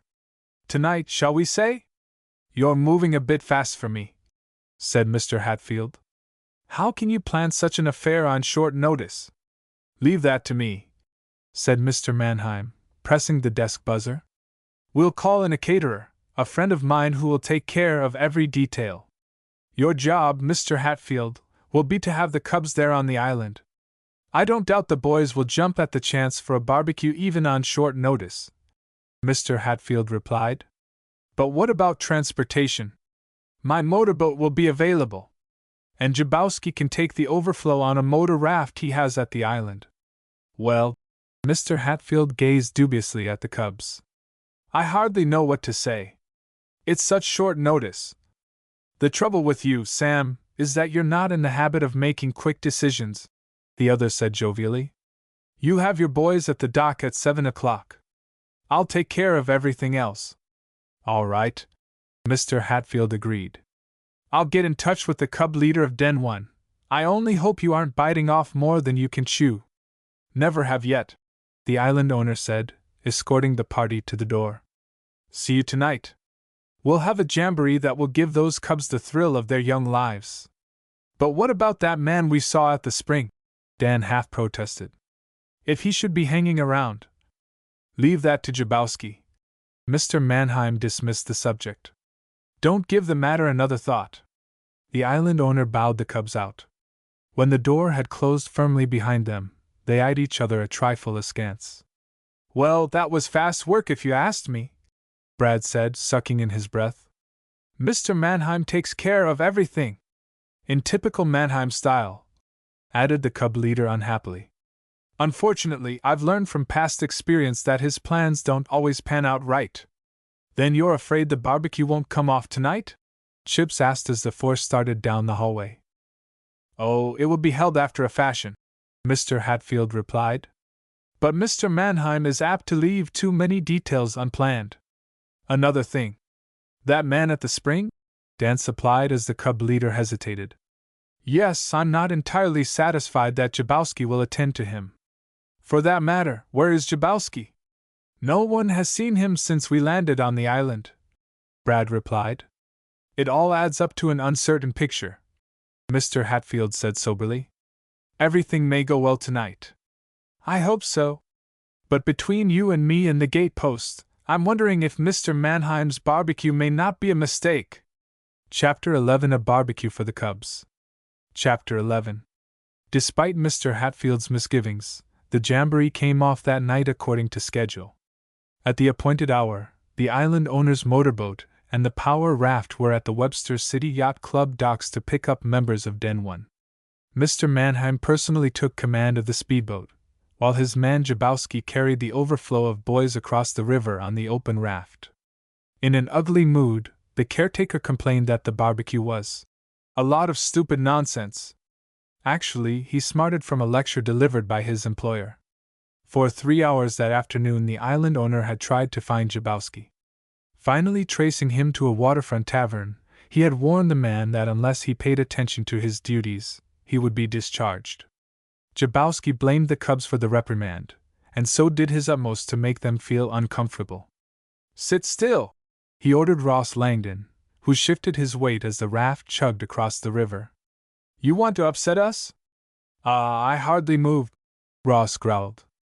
"Anyway, if this raft isn't safe, you shouldn't be taking kids across the river in it.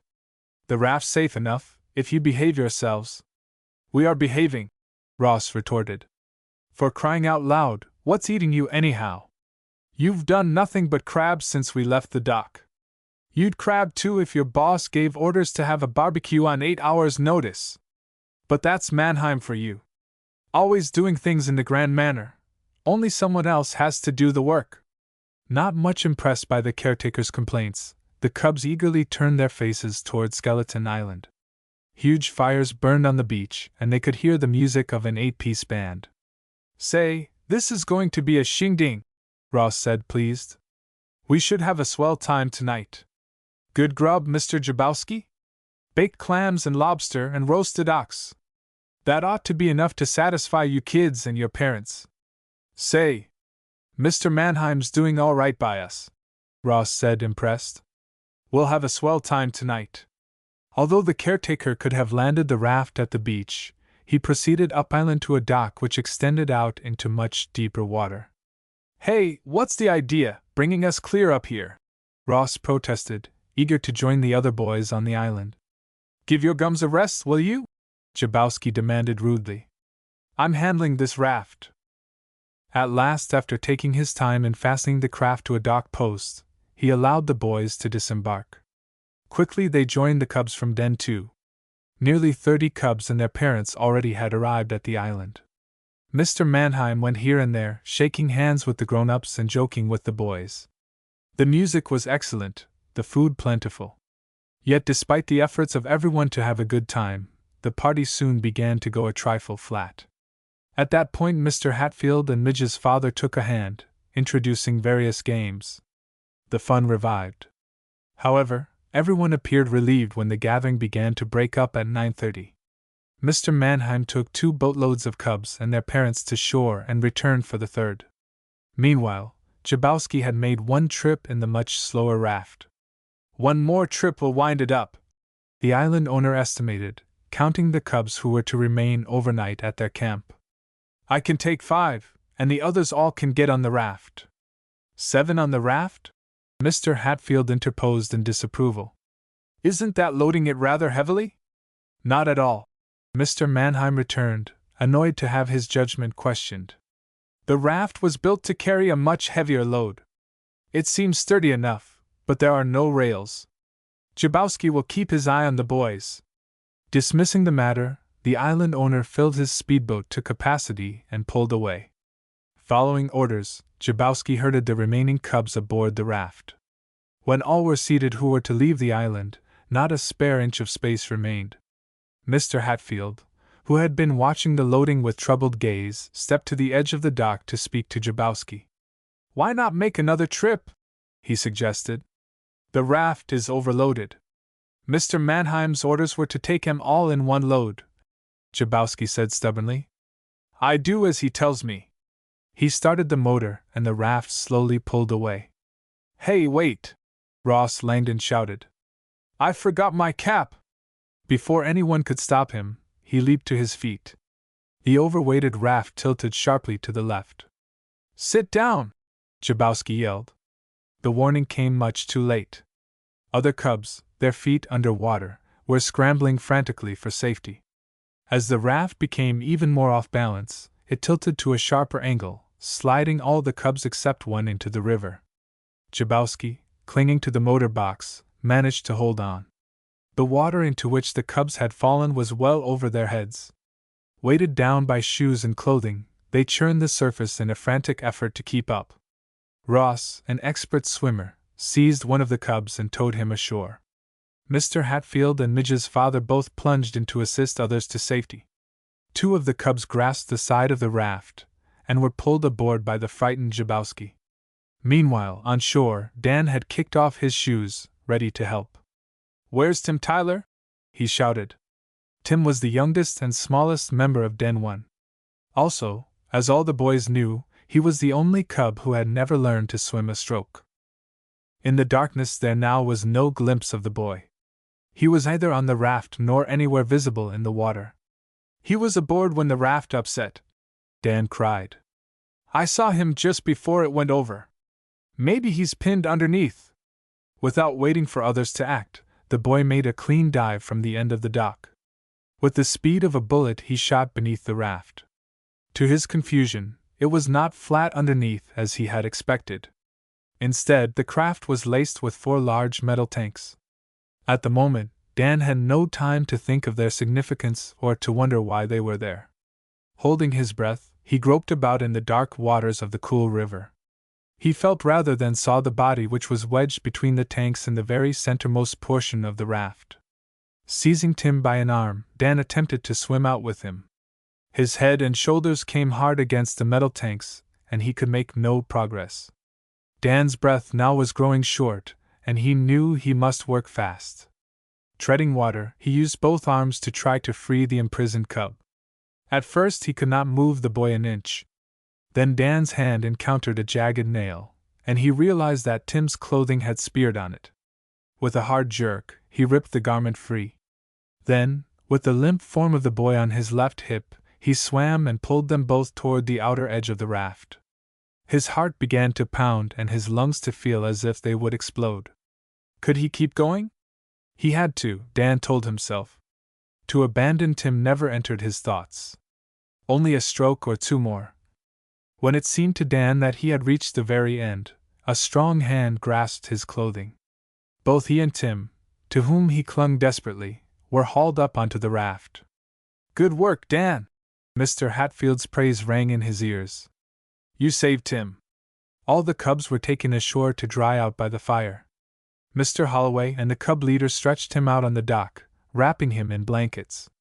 It was unnecessary to apply artificial respiration, for he soon opened his eyes and began to breathe normally. "We'll look after Tim," Mr. Hatfield advised Dan as the shivering boy hovered near. "Hike to the tent and change your clothes. Mr. Hatfield, there's something I want to tell you." "Later, Dan." Brad threw a blanket over the boy's shoulders and led him away. "The den is proud of you, Dan," he declared as he waited while the other changed into dry clothing. "You earned yourself a medal tonight." "I didn't do anything," Dan replied. "Or rather, anyone would have done the same. You thought and acted in a split second. That was what counted, Dan. If Mr. Mannheim hadn't been so bullheaded about taking too many cubs on the raft, the accident wouldn't have occurred. It was badly balanced from the start, Brad. I can't understand those tanks." "What tanks, Dan?" "Why, there were 4 of them on the underside of the raft." "Tanks? You're sure?" "I certainly am. They were long and flat and made of metal. Tim was wedged between them, his trousers snagged on a nail. Maybe they were gasoline tanks. They looked like it. But why would the raft need so many? These tanks would hold 15 or 20 gallons each. Another thing, the gas tank that feeds the motor is on the top side of the raft," Brad said thoughtfully. "It does seem queer." "You told Mr. Hatfield?" "I aim to. He was too busy working on Tim." Dan finished dressing and the 2 boys sought the warmth of the fire. Tim, wrapped in blankets, was brought there. The other drenched cubs were lent clothing by the more fortunate boys of Den 2. Presently Mr. Mannheim returned from across the river. Informed by Jabowski as to what had occurred, he was profuse in his apologies for the mishap. "I can't understand how it happened," he said to Mr. Hatfield. "Why, we've transported lumber and very heavy objects on that raft. We never had an accident before." "There's always a first time," the cub leader replied. "Fortunately, no serious harm has been done. But it was a miracle the raft upset at the dock and not in midstream." After Mr. Mannheim had taken the Den 1 cubs ashore in the motorboat, the Skeleton Island camp settled down for the night. Not until then did Dan have opportunity to tell Mr. Hatfield of seeing the gasoline tanks beneath the raft. "I think that's what made it upset," he declared. "When the load shifted, all the fuel ran to the same side. Fuel tanks on the underside of a raft," Sam Hatfield mused. "That seems odd. Why would a raft need such large carrying capacity? Maybe to supply another boat. But Mr. Mannheim's motor craft has a large tank. It doesn't make sense to me. I figure Jabowski's been supplying that motorboat, Brad, and I saw a signal from across the river," Dan said. "He may be selling Mr. Mannheim's gasoline and picking up a little extra money for himself, Dan. I wouldn't put it past him. That, I suppose, would explain those tanks underneath the raft. I'm wondering too if Jabowski may not be mixed up with the river pirates." Mr. Hatfield gazed at the boy in amazement. "Hold on, Dan!" he exclaimed. "You're going too fast for me. No one likes Jabowski," Dan argued. "He has no friends. I know because I've inquired. The man isn't very likable, I'll grant, but to accuse him of being a crook is something I wouldn't venture to do. I'm not accusing him, Mr. Hatfield. I'm only wondering. You recall, on the night the furs were stolen, a motorboat almost like Mr. Mannheim's tore into Mr. Holloway's sailboat." "I remember, Dan. Since then, police have watched the waterfront for that boat. Especially gasoline outlets. I've read so in the papers, Dan." According to the stories, police have been puzzled as to where the boat owners put in for fuel. I see you're well informed on the subject, Dan, Mr. Hatfield said, smiling. I've read every word because I'm interested. Maybe those river thieves have moved out of here, but I have a hunch they're just biding their time before pulling another job. Be that as it may, Dan, the Cubs can't afford to mix themselves in any such business. As I said before, if I thought Skeleton Island had become a hideout for the river thieves, I'd never recommend that this campsite be bought. But if we don't investigate, how can you know if the camp's really safe? Dan argued. So that's where this conversation has been pointing. Mr. Hatfield chuckled. You're proposing that the Cubs do a little sleuthing before we leave here? Couldn't we? What could we learn, Dan? I'd like to find out more about Jabowski and his habits. I have an idea, Mr. Hatfield, if you'd hear of it. What is this idea, Dan? You know that game we sometimes play of follow the trail. One cub goes ahead and lays out a trail which the others tried to follow. Mr. Hatfield nodded. It's excellent training and observation for the cubs. Well, I thought, if you're willing, we might lay the trail across the island and around Jabowski's place. The cubs could be instructed to notice anything unusual and report. Spy out the old hotel, you mean? That's right. Maybe it wouldn't net anything. Then again, we might pick up considerable information about Jabowski. Mr. Hatfield thought the matter over for a moment. We'll be here only 1 day longer, he said. If we tried out your idea, it would have to be early in the morning. Then we may do it. I'll think it over, Mr. Hatfield replied in a tone which was a half-promise. Get to sleep now, Dan. We'll talk further of this tomorrow. Chapter 12. Following the Trail. Chapter 12. Excitement swept the camp the next morning when Mr. Hatfield told the cubs they were to play the trail game Dan had proposed. Taking the boys partially into his confidence, the cub leader explained that he wished to obtain as much information as possible about Jabowski or any other occupants of the island. What sort of information? Mac asked, puzzled. It's a request that can't be explained, Mr. Hatfield replied. Just keep your eyes open. If you notice anything unusual, report it after the hunt is over. Dan will lay the trail. I'll need 20 minutes start of the gang, Dan announced, already making his plans. Mr. Hatfield told the cubs that he might be absent from camp upon their return. He had arranged for a yacht club boat to pick him up, as he wished to visit Tim Tyler to make certain the boy had suffered no ill effects from his previous night's ducking. I shan't be gone long, he told the cubs. During my absence, Brad will be in charge. And that means you all must do just as I say, Brad instructed the younger boys. I'll lead the clue hunt, and I want you to stick close to me. No stragglers! The cubs allowed Dan a full 20-minute start, and then set out in pursuit. Midge found the first clue, a bit of bush broken off and weighted down with stones. Farther on, Red spied a forked stick which pointed the direction. The trail avoided the marsh, skirting the shore much of the way.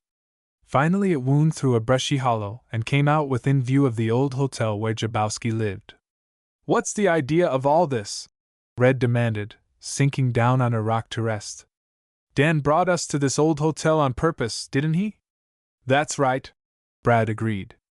And here's a note from him. His keen eyes had sighted a slip of paper speared on a nearby tree branch. Obtaining it, he read aloud. Watch the windows of the hotel. The windows? Red repeated. What does he mean by that? Don't know, Brad shrugged. Just keep your eyes peeled for anything unusual. Such as what? Midge demanded. I can't tell you that. I don't know myself. If you see Jabowski or anyone around, keep tab on him. Pick up any information you can, no matter how trivial it may seem. But why are we doing this? Mac complained. I don't get it. Mr. Hatfield will explain later. You and Dan seem to be on the inside, Chips grumbled. If you don't want to play the game, you can trot back to camp. And that goes for all of you. Oh, don't get tough, Chips retorted. We're willing to spy out the enemy camp, but it would be more to the point if you do a little explaining. All in good time, all in good time, Brad rejoined, restored to good humor. Following the trail Dan had marked, the cubs slowly circled the hotel building. "I don't believe Jabowski lives there," Midge declared. "The place is deserted." "No, it isn't," corrected Red. "I see smoke coming from the chimney at the rear." Brad praised the boy for his observation and urged the others to be on the lookout for other signs. A little farther on, the den chief paused to study the grimy windows of the ancient building. "Jabowski doesn't hurt himself keeping the place clean or tidy," he remarked. "Look at those windows! And the weeds in the yard! And the shutters," contributed Fred. "They're banging around at every angle." Brad suddenly froze into alert attention. His gaze had focused hard upon one of the upstairs hotel windows. The glare of the sun was upon it, and for a moment the others could not see what had attracted his interest. "Fellows, there's someone standing at the window!" he exclaimed. "Not Jabowski either. It looks like a boy," Chips declared, shifting his position so that the reflected sunlight would not blind him. Huddled together, the cubs all fastened their gaze upon the window. Plainly they could see a youth standing there, his face pressed close against the dirty pane. "Jeepers!" Chips whispered in stunned recognition. "It's Jock!" Almost at the same instant, Brad and the other cubs had made a similar observation. The boy who stood at the window was the same one who had vanished from the cave only a few days earlier. As the boys watched, a hand appeared from nowhere to jerk Jock back from the window. They waited several minutes, but the boy did not reappear. "You know what I think?" Midge cried, recovering from stunned surprise. "Jock is being held a prisoner in there. Either Jabowski or someone else saw him trying to signal us, and pulled him back out of sight," Fred added excitedly. "I say we ought to break in and rescue him." "Not so fast," Brad cautioned as the other cubs were ready to back up the proposal. "Our orders were to report back to camp. Remember? But this is an emergency," Chips argued. "If Jock is being held a prisoner, we ought to get him out. And maybe get ourselves into a peck of trouble." "Nope. Dan must have seen that boy too or he wouldn't have left the note. We're hiking back to camp. It's up to Mr. Hatfield to decide what to do." Turning deaf ears upon all protests, Brad led the cubs back the way they had come. Suddenly, a figure loomed up ahead of the boys. It was Jabowski who confronted them. From where he had come or how long he had been secreted in the bushes, they could not guess. The caretaker's voice was hard and unfriendly as he demanded, "What do you think you're doing here?" "Why, we're playing follow the trail," Brad said as the other cubs were too abashed to reply. "You were spying on the house." "Spying?" Brad asked innocently. "Why, what is there to see?" "Nothing." "Not a thing," Jabowski retorted, made uncomfortable by the manner in which the boy had turned the accusation. "I just don't like kids swarming over the place. See? Mr. Mannheim gave us permission to camp on the island. But not to run wild over it. This here place is mine and I don't want snoopers. Now get back to your own end of the island and stay there." Sure, Brad said, signaling the cubs to make no resistance. "We were leaving anyhow." "I don't aim to be mean," Jabowski said, mollified by the boy's willingness to obey. "But a guy has to have some privacy. That raft upsetting last night set my nerves on edge." "You the boy that dived under it?" "No, that was Dan Carter." "Which one is he?" Jabowski's keen gaze swept the group. "Dan isn't here," Midge informed the caretaker. "Well, no matter," Jabowski said. "Get along now, and mind what I said. You keep to your end of the island and there'll be no hard feelings. By the way, when you leaving? For good you mean?" Brad asked. "Why, late this afternoon, I guess." "Then you won't be camping here another night." Unmistakable relief was stamped on the caretaker's face. "Goodbye, boys." "Oh, you may see us again," Brad said with mischievous intent. "Oh, say! Have you run into that tramp who annoyed us the first day we camped here?" "Tramp? The one who threw the stone?" Jabowski's expression became guarded. "No, I searched the island after Mr. Mannheim complained to me. No one around. If anyone scared you, he's gone now." "Let's hope so, at least," replied Brad evenly. Well, so long, Mr. Jabowski. Sorry to have bothered you. The cubs tramped off, and because they knew the caretaker was watching, did not look back until they were a long distance from the old hotel. Once out of sight and hearing, the boys discussed the important discovery they had made. There's no question that it was Jacques we saw at the window, Brad declared. But what's he doing here? And was it Jabowski who pulled him away from the window, or someone else? He's a prisoner for sure, Midge insisted. We know someone spirited him away from the cave. He's probably been held here ever since. Come on, let's find Mr. Hatfield, Brad urged, starting along the trail again. At the camp a few minutes later, the cubs were surprised to find the site entirely deserted. Dan was nowhere around. Nor was Mr. Hatfield or Midge's father to be found. Belatedly, Brad recalled that the cub leader and Mr. Holloway had expected to make a brief trip that morning to the mainland. That's probably where they are, he remarked, his gaze anxiously sweeping the river. But where's Dan? Maybe he went along, Fred suggested. Maybe, Brad agreed doubtfully. But he couldn't have returned to camp very long ago. While the other boys aired their bedding and attended to camp tasks, the older boy wandered along the shore. On the west beach he noticed where a boat had been pulled up on the wet sand. The area was splattered with footprints, both large and small. A boat landed after the cubs went trail hunting. Brad reconstructed the scene. Dan must have come down here to meet the folks, whoever they were. Maybe he went away with them, or was taken away. As far as Brad could see, the river was deserted of small craft. However, the dense bushes lining both sides of the wide stream provided ample protection for any boat which might seek to keep out of view. Recalling the motor craft which apparently had been serviced by the island raft, Brad became increasingly uneasy. It isn't like Dan to go away without leaving word, he told himself. Something's happened to him. Just then his roving gaze fastened upon a pile of 3 stones placed conspicuously on the beach. Plainly they had been left there to attract attention. Brad kicked aside the stones. Folded beneath the lowermost one was a note from Dan. Called to police station. It read. No chance to see Mr. Hatfield. See you soon, I hope. Brad read the message twice, trying to figure it out. Now why would Dan be called to the police station? He speculated. It must be something important to bring the cops here after him. Brad was certain that his chum had committed no crime. But why otherwise would he be sought by police? See you soon, I hope. He reread the final words of the note. That sounds as if he thinks he may run into trouble. I wonder if Jabowski or someone who dislikes having the cubs on Skeleton Island turned in a false complaint?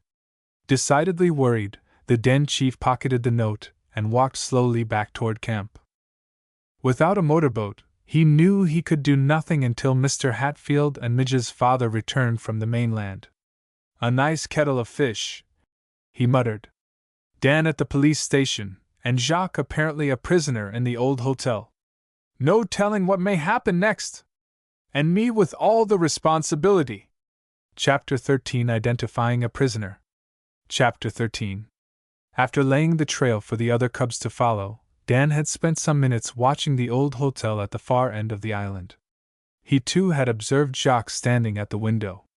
Greatly excited by the discovery, he left a note for the cubs and then hastened back to camp to report. However, either Mr. Hatfield nor Midge's father was there, having crossed the river a few minutes earlier. Dan nervously paced the camp, wondering what he should do. Far across the island, he could hear an occasional shout from the cubs as they noisily followed the trail he had marked. After a while, the boy became aware of the approach of a high-powered speedboat. Turning to look, he was astonished to see that a Webster City Police patrol boat was beaching on the island. As he went down to the water's edge, a sergeant and plainclothesman stepped out of the boat. Is this the cub camp? The sergeant inquired. Yes, sir, it is, Dan replied. He wondered what had brought police to the island at such an early hour, or, for that matter, at any hour. We're looking for a Mr. Hatfield. He isn't here just now, but I expect him back in a half hour or so. Mr. Holloway? They're together. We came to take one of the boys back to the station with us. the sergeant explained. A kid by the name of Dan Carter. Is he around? Dan drew in his breath and answered uneasily. I'm Dan Carter. Why do you want me? What have I done now? Why, nothing, not a thing, the police officer reassured him. Weren't you one of the youngsters who saw the operator of a motorboat that struck Mr. Holloway's sailboat? That's right. But how did you know? Oh, we check up, the sergeant replied with a friendly grin. Remember the blind man? I did tell him about the crash, Dan recalled. He passed the information on to you? Right. You saw the men in that boat? Yes, but not plainly. The boat was running without lights. Think you could identify any of the men if you saw him again? One of them I might. Describe him. Well, he was short and muscular, heavily built. His jaw was sort of square, and his face puffy. I couldn't see the color of his hair, but would say he was on the dark side. That's a pretty fair description, Dan, the sergeant praised. You're observing. Actually, I think I saw him twice, Dan replied. Once in the boat and then again on shore talking to a little fellow with a paper bag. Paper Bag Eddie, they called him.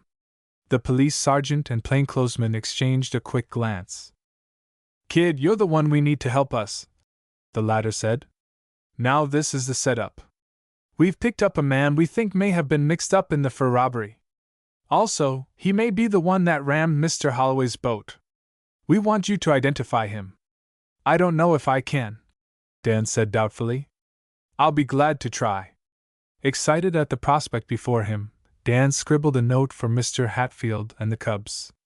This he placed under a pile of stones on the beach where he was certain it would be seen. He then boarded the police boat and was ferried across the river.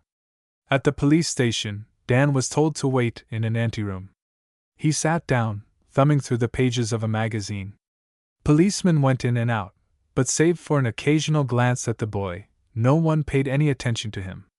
Dan began to wonder if he had been entirely forgotten.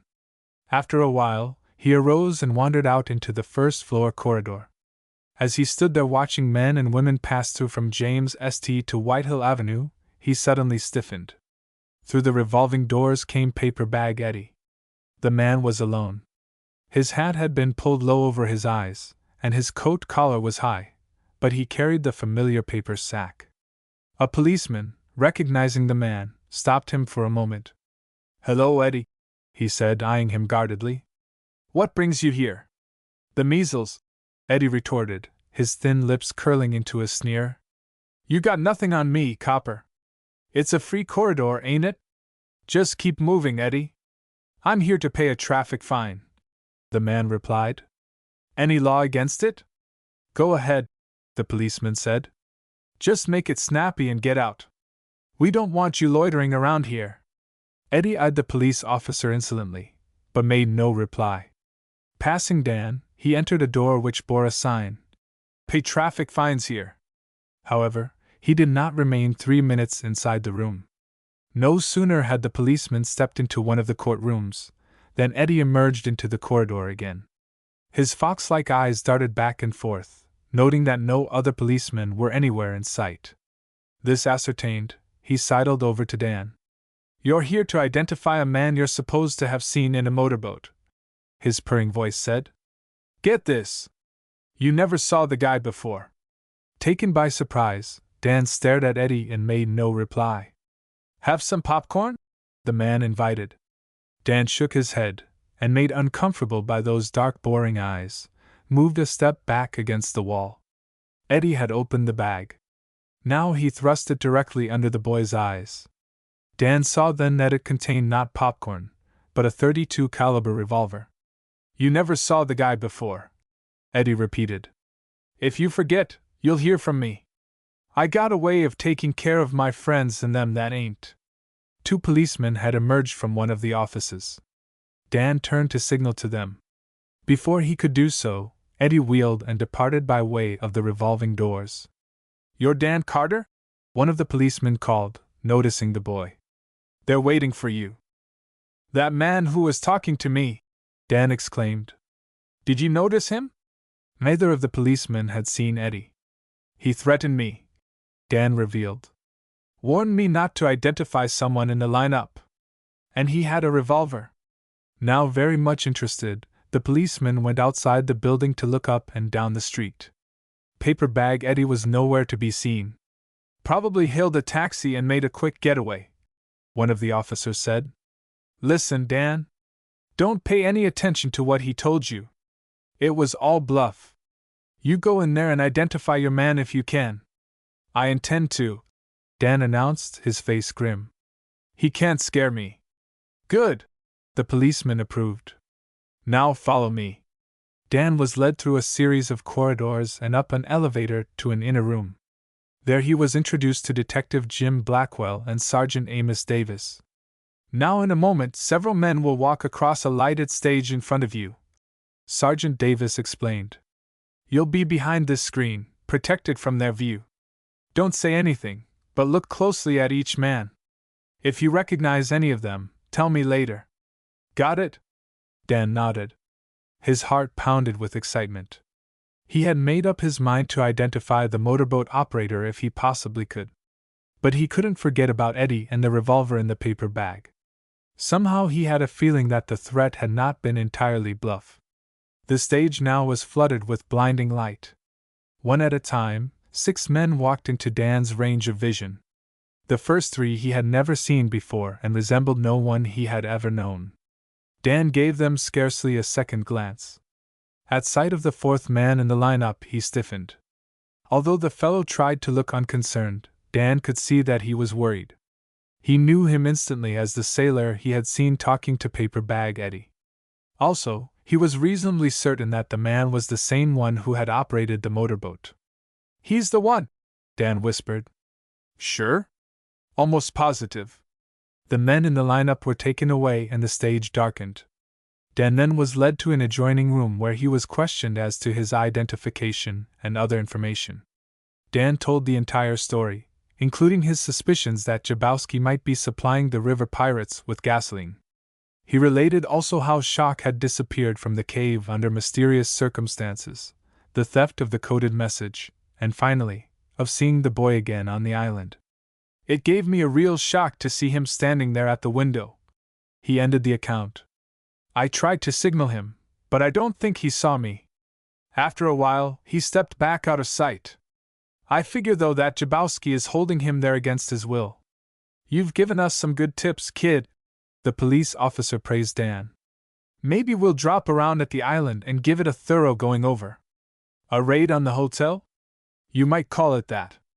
Whatever you do, don't arrest any of the cubs that are camped on the island, Dan said anxiously.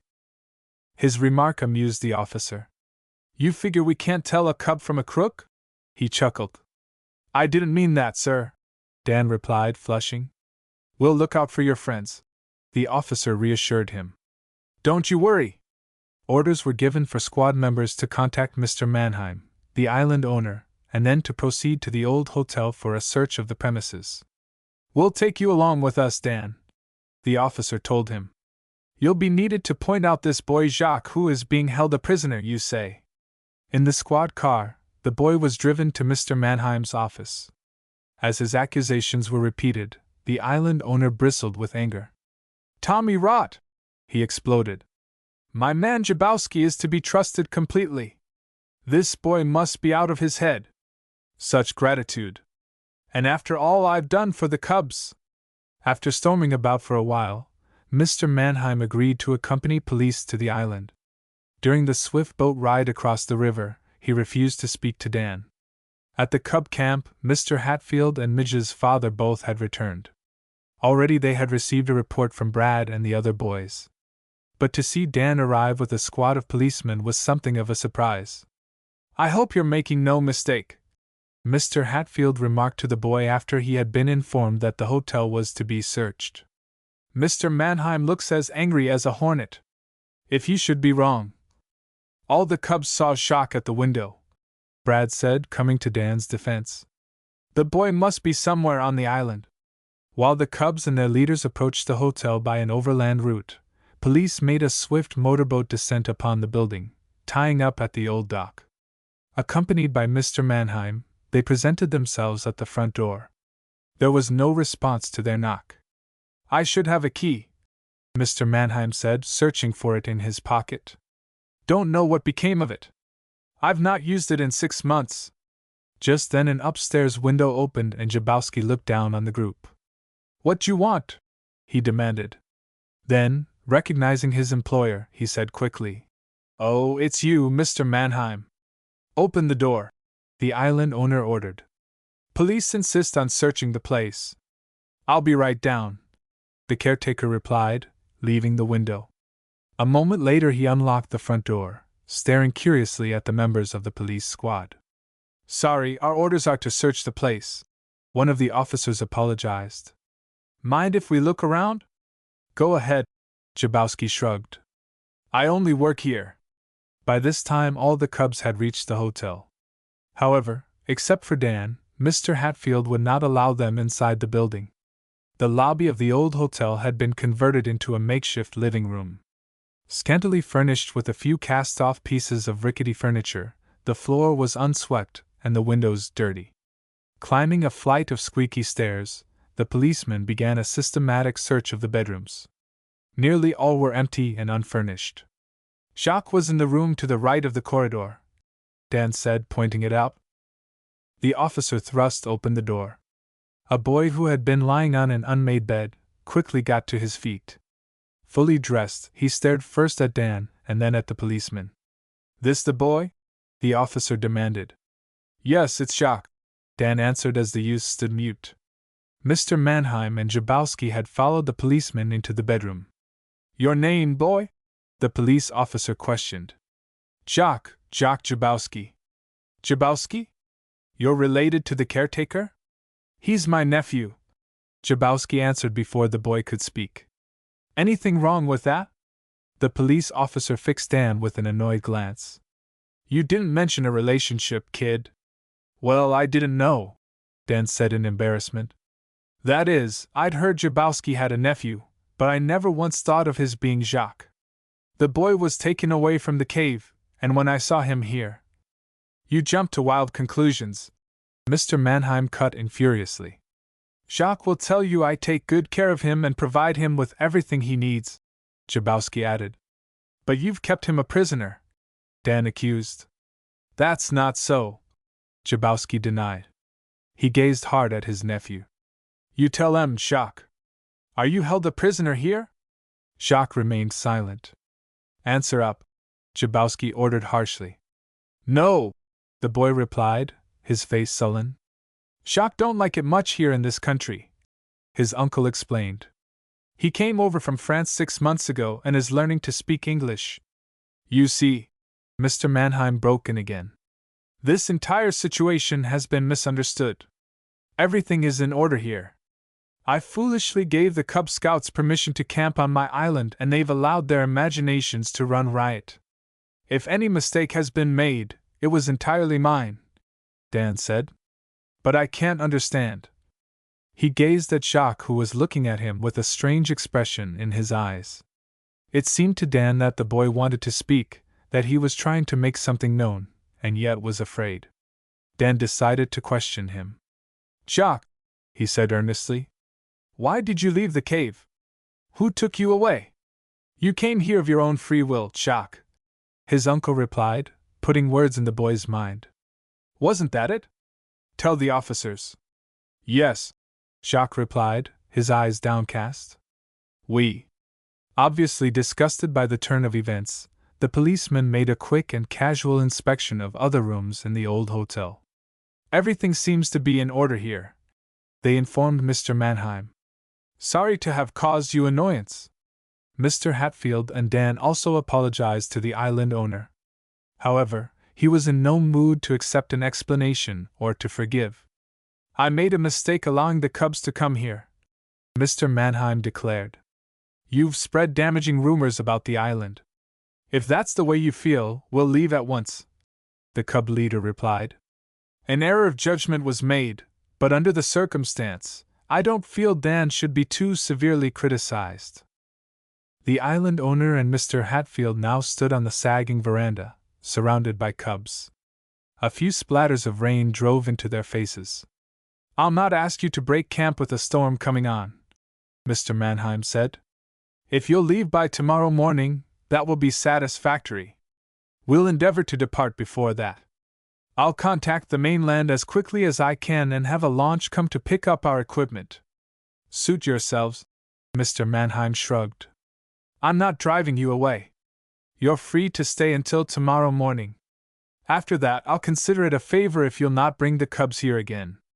Rest assured we will remain away, Mr. Mannheim. Another thing. I've changed my mind about selling the campsite. You readily can see that it would never work out to have cubs or scouts here. There would be constant friction. On that point I could give you an argument, Mr. Mannheim. However, I realize you've made up your mind, so I'll say no more. Leaving Mr. Mannheim with Jabowski, the discouraged cubs trudged back to camp with their leaders. Rain now was falling steadily, adding to the gloom of the boys. Brace up, Dan, Brad said as the two sought the shelter of a tent. It wasn't exactly your fault. Sure it was, Dan insisted. I've messed things up for fair. Mr. Hatfield's being mighty decent about it, but I can see he's bothered. And the scouts will blame us for cutting them out of their campsite. Who wants this old island anyhow? We've had plenty of trouble since we came here. All caused by our own wild imagination, as Mannheim puts it. Brad, Jacques was hiding the truth from the police. I'm sure of it. He's completely under the thumb of that uncle of his. Maybe so, but if we can't prove it, what's the good in knowing? We'll be leaving here as soon as this rain lets up. Dan nodded gloomily. Already Mr. Hatfield and Midge's father were making arrangements to have a launch sent from the yacht club. The moment that the storm cleared, he knew an order would be given to strike the tents. Brad, if we could talk to Jacques alone, maybe we could get something out of him, he proposed suddenly. Jabowski wouldn't let us within a mile of the kid. Not if he could help himself. Brad regarded Dan speculatively. You're suggesting that we try to see him when Jabowski isn't around, Dan? That's the general idea. If we could get to him, he might talk. I've messed things up for the cubs, and I'd like to square myself if I could. Brad thought over the proposal. How'd we get to him? He asked. We'd have to watch the place and sneak in whenever we got the chance. I don't think it will work, Brad said slowly. But I'm willing to try. Shall we tell the other cubs? Let's not, Brad. The idea may flop. Let's just slip away. I'll leave a note for Mr. Hatfield, Brad said, scribbling on the page of a notebook he took from his pocket. If anything should happen that we don't get back right away, he might worry. The older boy left the message in plain view on his bed. Buttoning themselves into their slickers, the pair then quitted the tent. Unnoticed, they followed the shore for a distance, and then sliced through the dunes to the woodland surrounding Jabowski's place. As upon the first occasion they had viewed the old hotel, it appeared completely deserted. This time, however, the boys were not deceived. Jabowski and his nephew both are inside probably, Brad said. Our only chance is to lie in wait until we see Jabowski leave. Then we might try to get in. We're taking a fearful chance, though. For 3/4 of an hour, the two cubs shivered in their inadequate shelter of bushes. Rain continued to fall. During the entire time, no one entered or left the hotel. We can't stick here forever, Brad said at length. Mr. Hatfield will be sending a searching party after us. I guess my idea was a bum one again, Dan admitted, brushing a mop of damp hair from his eyes. Want to leave? Let's make a tour around the hotel first, Brad said. Keeping out of sight, the pair crept through the bushes, completely circling the old building. No one was visible at any of the windows. Finally they came to the river. Thrusting through a particularly dense thicket, Brad abruptly halted. Hello? He muttered. What's this? Progress was barred by an accumulation of brush and debris. Pulling some of it aside, Brad saw a dark opening leading back under the rise of ground. Gosh, Dan, he murmured in awe. This looks like the entrance to the old tunnel Mr. Hatfield told us about. It sure does, Dan agreed excitedly. And someone's found it ahead of us. The sand which blocked the entrance was dug out, and then the opening hidden with all this brush. Let's find out where it goes.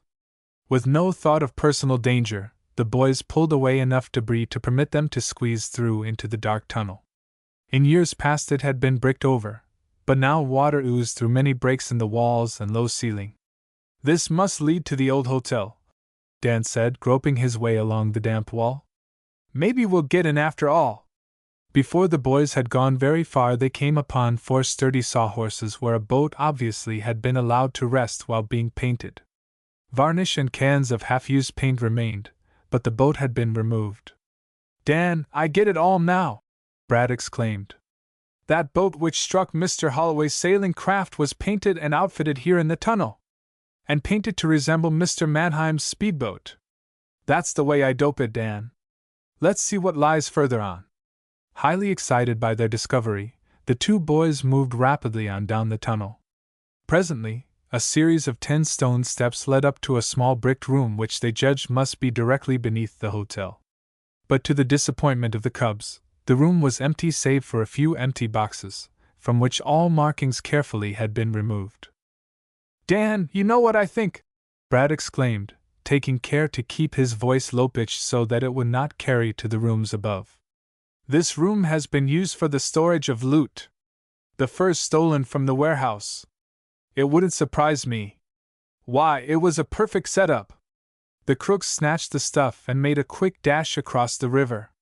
No one became suspicious, because the boat looked exactly like Mannheim's. They unloaded the boxes here, and then if police checked the boat, of course they'd find nothing. Exactly. Then after the theft blew over and police weren't watching the waterfront as closely, they moved the stuff out and disposed of it. Brad, I was right after all. Jabowski is mixed up in this. Maybe so, but we have no proof. Brad brought him up short. While we're pretty certain in our own minds what happened, the evidence isn't conclusive. All we have here is a few empty boxes. It doesn't establish anyone's guilt. That's true, Dan admitted unwillingly. If we went to the police with this, they'd probably give me the jolly ha-ha again. Let's see where this tunnel comes out, Brad proposed. Quitting the bricked room, the boys followed a dark passageway until they came to a solid oak door. It was locked. "This is the end," Brad whispered. "The door must enter the hotel. Jabowski may go back and forth, but he never admit it. What do you think we should do?" "We'll tell Mr. Hatfield, of course. He may go to the police, but I doubt it. The cubs already are in Dutch with Mr. Mannheim. If we make any more accusations we can't prove, he'll have a right to be furious. But this we can prove," Dan argued. "The tunnel is here. That's the unfortunate part, Dan. It always has been here. We can't tie a thing onto Jabowski or those other fellows unless police should catch 'em red-handed. Fine chance of that. They may try to pull another job. What was the date on that coded message?" "The 24th. I remember because it's the day of our pack's swimming meet." "That date may have significance," Brad speculated. "But it's not for us to decide. Let's get out of here now and give Mr. Hatfield all the facts. Then he can take the responsibility." Dan knew that the older boy's advice was sound and should be followed. But it was with a sinking heart that he followed Brad through the damp tunnel to the river.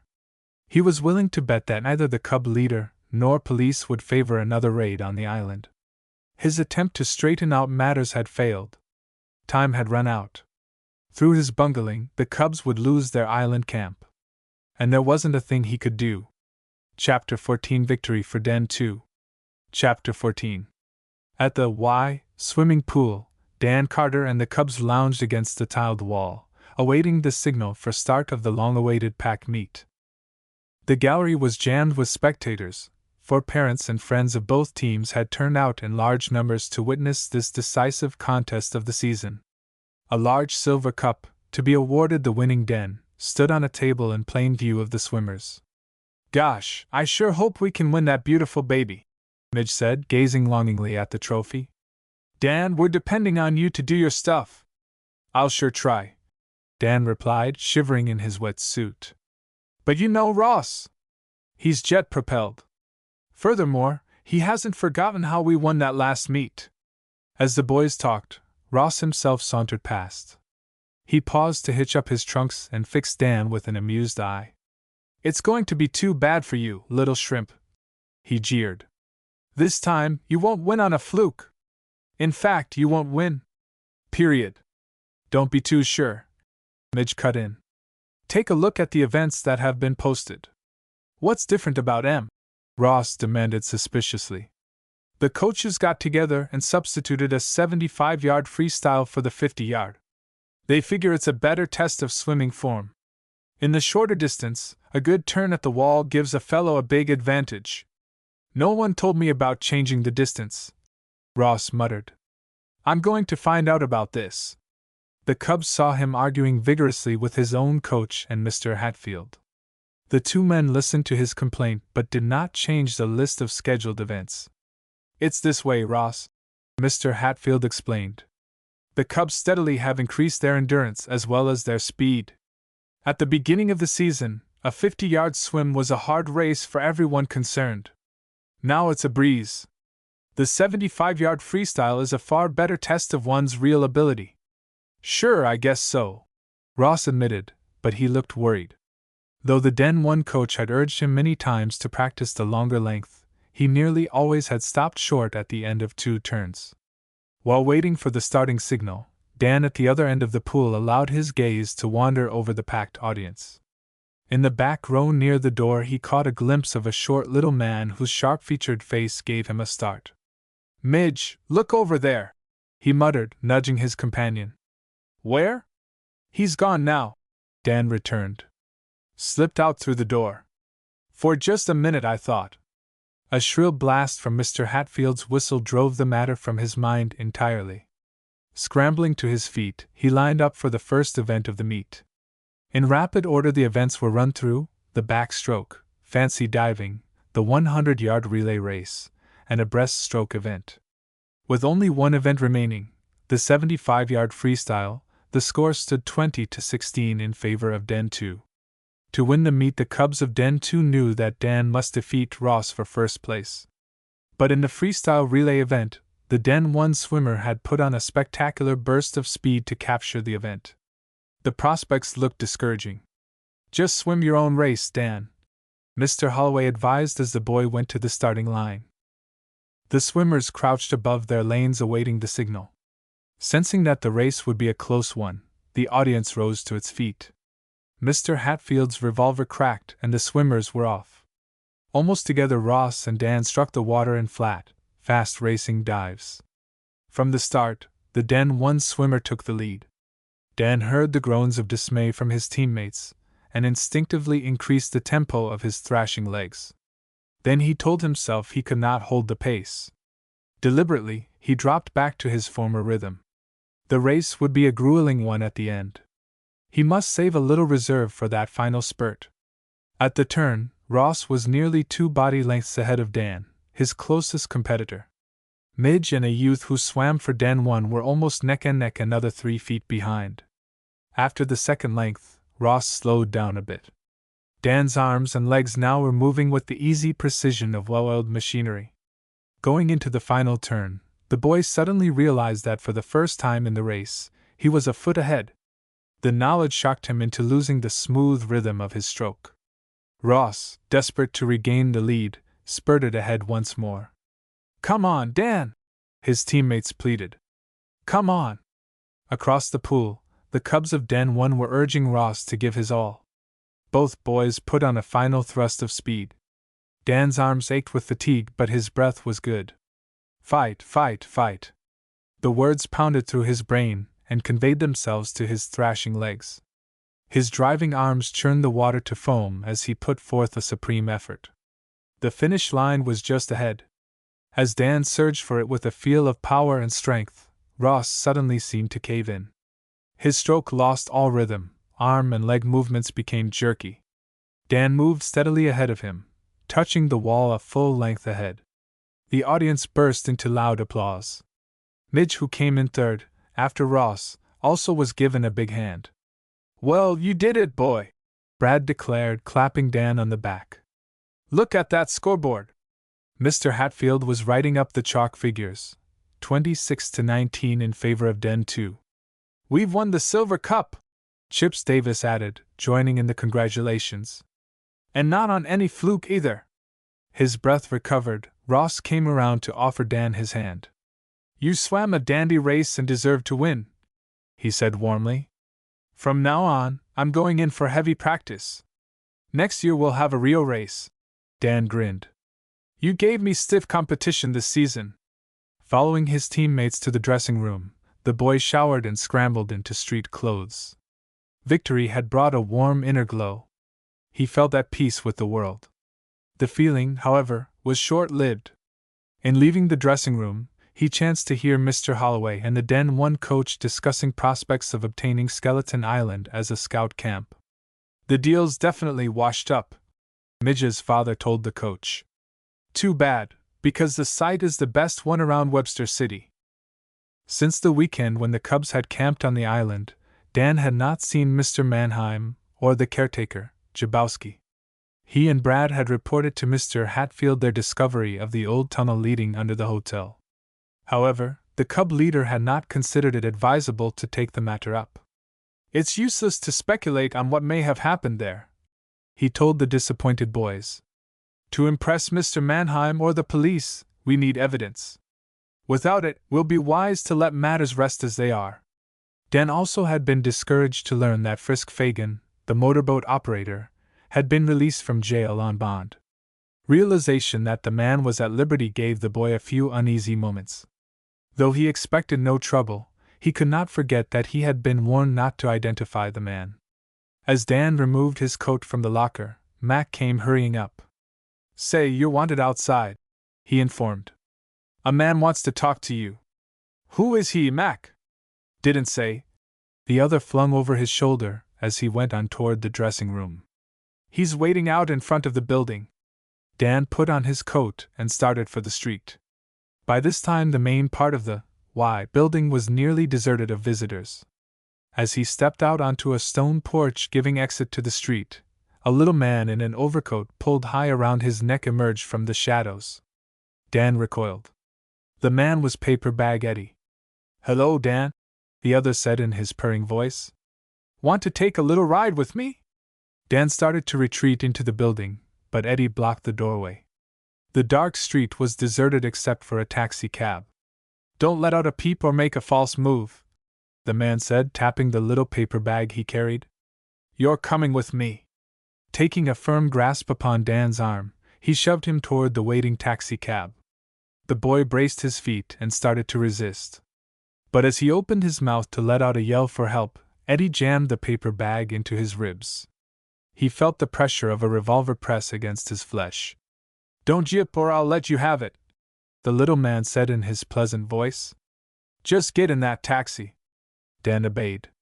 As he slumped in the rear seat, he took a quick glance at the driver. Though the face was unfamiliar, he thought the man resembled one of the persons he had seen on the night Mr. Holloway's motorboat had been struck. It was an ugly face, cold and unfriendly. He realized with a sinking heart that any appeal to the driver for help would be a waste of breath. Eddie sat close beside Dan, his stubby legs stretched out in front of him. We have a little score to settle, Dan, the man said, eyeing the boy narrowly. Remember? The words sent an icy chill chasing down Dan's spine. Eddie hadn't forgotten his identification of Frisk Fagan. And this was the payoff. Where are you taking me? He demanded. Eddie merely smiled and settled back in the cab. The taxi driver, without an order, shifted gears and they sped away. Along the brightly lighted street, Dan saw many persons he knew walking home from the swimming meet. But he was helpless to signal them or to let anyone know of his plight. At the next corner, the taxi turned, seeking a narrow, dark street. Gradually it came to Dan that he was being driven to the waterfront. His uneasiness increased. The cab presently pulled up not far from a familiar group of warehouses. Eddie made no move to leave the taxi. Instead, he seemed to be waiting for someone. Within 5 minutes, a tapping sound was heard along the dark street. Craning his neck, Dan saw the blind man and his dog approaching the cab. The boy's heart leaped with hope. If only he could get word to the man, or in some manner make known his predicament. But a moment later Dan's hopes nosedived. The blind man came directly to the cab. He greeted Eddie as an old friend. "Sorry to be late," he apologized. "You got the kid, I see." "Sure," Eddie replied, lowering the cab window. "Everything set?" "The shipment's in, set and out on dock 23 covered with canvas. All we gotta do is distract the watchman while the sawing goes on." As he spoke, the blind man removed his dark glasses. His eyes, as they coldly appraised Dan, looked perfectly normal. With a shock, the boy realized that Joe Matt never had been blind. "He's been a spotter for the gang of river pirates," Dan thought. "All the time he's kept watch of shipments to learn when valuable ones go through. Hank foolishly told him everything." Belatedly, it occurred to him that this was the night of the 24th. The blind man had learned long ago that a valuable shipment of furs or other merchandise was to be sent through on this day. As Dan figured it out, the boy Jacques undoubtedly had been assigned to relay the information to a member of the gang. The coded message must have referred to the shipment, and was in effect coming through on the 24th. But something had gone awry. Either Jacques had rebelled or had met with an accident as he crossed the river. That's why the boy wouldn't talk, he thought. He didn't dare. He was afraid of what the gang would do to him. Dan's meditation was cut short by a poke in the ribs from Paper Bag Eddie. "Get out," the man ordered. "If you do exactly as you're told, you won't be hurt.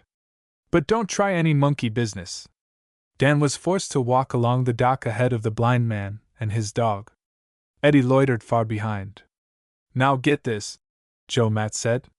"One false move and Rudy will tear you to shreds. You'll do exactly as I say. These are your orders. You're to talk to Hank and keep him occupied. I don't care what you say, just so you hold his attention. If you fail..." "So I'm to be a decoy?" "You're to throw him off his guard. Just keep him away from the dock while our work goes on." "Work? You're stealing another shipment of furs." "Right, my boy. From under Hank's very nose, too." The blind man paused in the shadow of the warehouse. "See the stupid fool?" The warehouseman nervously paced back and forth along the dock. Frequently he paused to glance at a pile of boxes which had been covered by a heavy canvas. "How do you aim to get the furs?" Dan whispered. "If you make any false move, Hank will blow his whistle and the river police will be here in a flash. Don't you worry yourself, my boy. Just do as you're told and don't ask questions." The blind man gave Dan a shove, following a pace behind. At sound of his tapping cane, the warehouseman whirled around. "Oh, it's you," he said in relief. "I'm a mite jumpy tonight. Guarding a valuable cargo. She's due to be picked up in another hour. It sure will be a load off my mind. Hank, I got a sliver in my hand a minute ago," the blind man said in a half-whine intended to arouse sympathy. "Will you help me get it out? Can't see a thing out here. Come inside where there's a good light." The warehouseman hesitated. "I shouldn't leave the dock." "Oh, it will only take a minute. You can watch the canvas from the doorway. Dan here can help you keep an eye on it." "My eyesight isn't very good at night," Dan said significantly. The blind man's arm pressed hard into his flesh. "Lead me inside, Dan," the man ordered. "That's a good boy. You're a real help to a poor soul without any eyes." The three entered the warehouse where they switched on a bright electric light. Carefully he examined the blind man's hand. "It's only a little sliver," he said. "Hardly worth bothering about. Here, I'll get it out in a jiffy." With his knife he removed the tiny piece of wood. Dan, who stood where he could see the canvas which covered the crate of furs, thought he could hear the indistinct sound of someone sawing wood. But he could see no one. Then the explanation dawned upon him. Hours before, a boat had slipped in beneath the dock, lying in wait for this moment. Now the river pirates boldly were carving through the dock with steel braces, bits and saws. Undoubtedly the blind man himself had given the go-ahead signal by tapping with his cane. "Those crooks will have the box through the hole and into their boat before Hank catches on," he thought. Dan sidled toward the door. Rudy growled and barred his way. Outside the warehouse, Eddie lounged against the wall, smoking a cigarette. All escape was cut off. Even if he could let Hank know what was happening, Dan knew it was too late to prevent the theft. "Well, Dan, how did you do in the swimming meet tonight?" Hank asked, making conversation. "Give us a full account." "We won," Dan answered shortly. Again he felt Matt's hard pressure on his arm. Knowing that he was expected to keep the warehouseman interested, he grudgingly added a few details. From where the boy stood, he could see the high mound of canvas. Suddenly it deflated like a pricked balloon. The river pirates had succeeded in lowering the loot through the dock hole into their boat. In another moment they would speed away unchecked. The sight goaded Dan beyond thought of personal risk. "Quick, Hank!" he shouted. "They're stealing the furs!" The watchman whirled toward the door, only to have Joe Matt's cane crash down on his head. Hank staggered back, slowly collapsing on the floor. When Dan would have leaped to the man's assistance, the dog barred his way. Joe Matt seized the boy by the arm, pushing him roughly out the door. Dan resisted with all his strength. But he was powerless in the grasp of the other. The motorboat, loaded with the boxes and crates of furs, had emerged from beneath the dock. As it coasted alongside, the blind man shoved Dan ahead of him and down into the craft. Frisk Fagan crouched at the steering wheel. Jabowski, his face well hidden beneath a cap, huddled beside one of the boxes which had been shoved halfway into the cabin. Jacques sat slumped over in the stern of the boat. "Hey! What's the idea?" Frisk Fagan growled. "We can't take that kid along. We're overloaded now. We got to take him along," Joe Matt answered. "If we don't, he'll spill everything to the cops. Get going!" Leaping down into the boat, the man bound Dan's legs and wrists with a stout piece of cord. "Better gag him too," Fagan advised. "The river is swarming with cops. 3 boats out watching the shore. We can't risk having him yip at the wrong minute." "I'll fix him right," Joe muttered. He pulled the thongs tighter about the boy's wrists and stuffed a handkerchief into his mouth. The motorboat sped away from the dock, nosing directly toward Skeleton Island. Scarcely was the craft well out from shore than those aboard heard the shrill blast of a police whistle. Dan's heart leaped with hope. "We've been seen," Joe Matt muttered. "Either that, or Hank has revived and given the alarm. Faster, Frisk! I'm pushing her as hard as I can." "A police boat is putting out from shore now," Joe Matt informed, scanning the river. "Probably armed with a .45 caliber submachine gun." "Keep cool," Frisk advised. "We have a head start. We'll make the island okay and can hide the boat in the tunnel. And if it's found there, I'll take the rap," Jabowski whined. "I wish you never mixed me up in this dirty mess. And you dragged Jacques in against his will." "Shut up," Frisk said harshly. "We'll get out of this. But if we don't, we'll all take the rap together." "Throw the cargo overboard," Jabowski pleaded. "Then the cops won't find any evidence even if they do catch up with us." He arose and reached for one of the smaller boxes. Joe Matt shoved him back. "Lay off," he ordered. "We went to plenty of risk to carry out this job tonight. We ain't pitching any $10,000 haul just because a copper blows a little tin whistle." By this time, a powerfully motored police boat had taken up the pursuit. Jabowski watched anxiously as its brilliant searchlight swept the water. "She's coming up fast," he exclaimed. "They'll soon be within firing distance." "Keep your shirt on," Frisk advised, hunching lower over the steering wheel. "The cops don't know for sure we got the stuff. They may take the boat from Mannheim's just as we figured. While they're wondering whether they dare risk taking a shot, we'll make the island." "I dunno," Jabowski said fearfully. "They're gaining. We'll make the island," Frisk repeated with more confidence. "The Dawson Street Bridge is just ahead. Once past there, we'll be hidden from view. We'll slip behind the island into the tunnel." "You left Mannheim's boat tied to the wharf?" "Sure, just as you ordered." "Good. If the cops come by and check, they'll find the motor cold. You can claim you haven't been away from the island all night. They'll question me. I'm not willing to take the rap while the rest of you get away. The cops can't prove a thing once we make the tunnel," Fagan growled. This is our last haul in this area. You'll get your share and we pull out to a safer spot. We pull out all right, Jabowski muttered. After tonight I'm through. I never should have dragged poor Jacques into this mess. He tried to run away. The caretaker glanced briefly at his nephew, huddled in the stern of the boat. Jacques gave no sign he had heard. If the cops overtake us, Jabowski whined. Oh, pipe down, Frisk said irritably. We're coming to the bridge now. We're safe.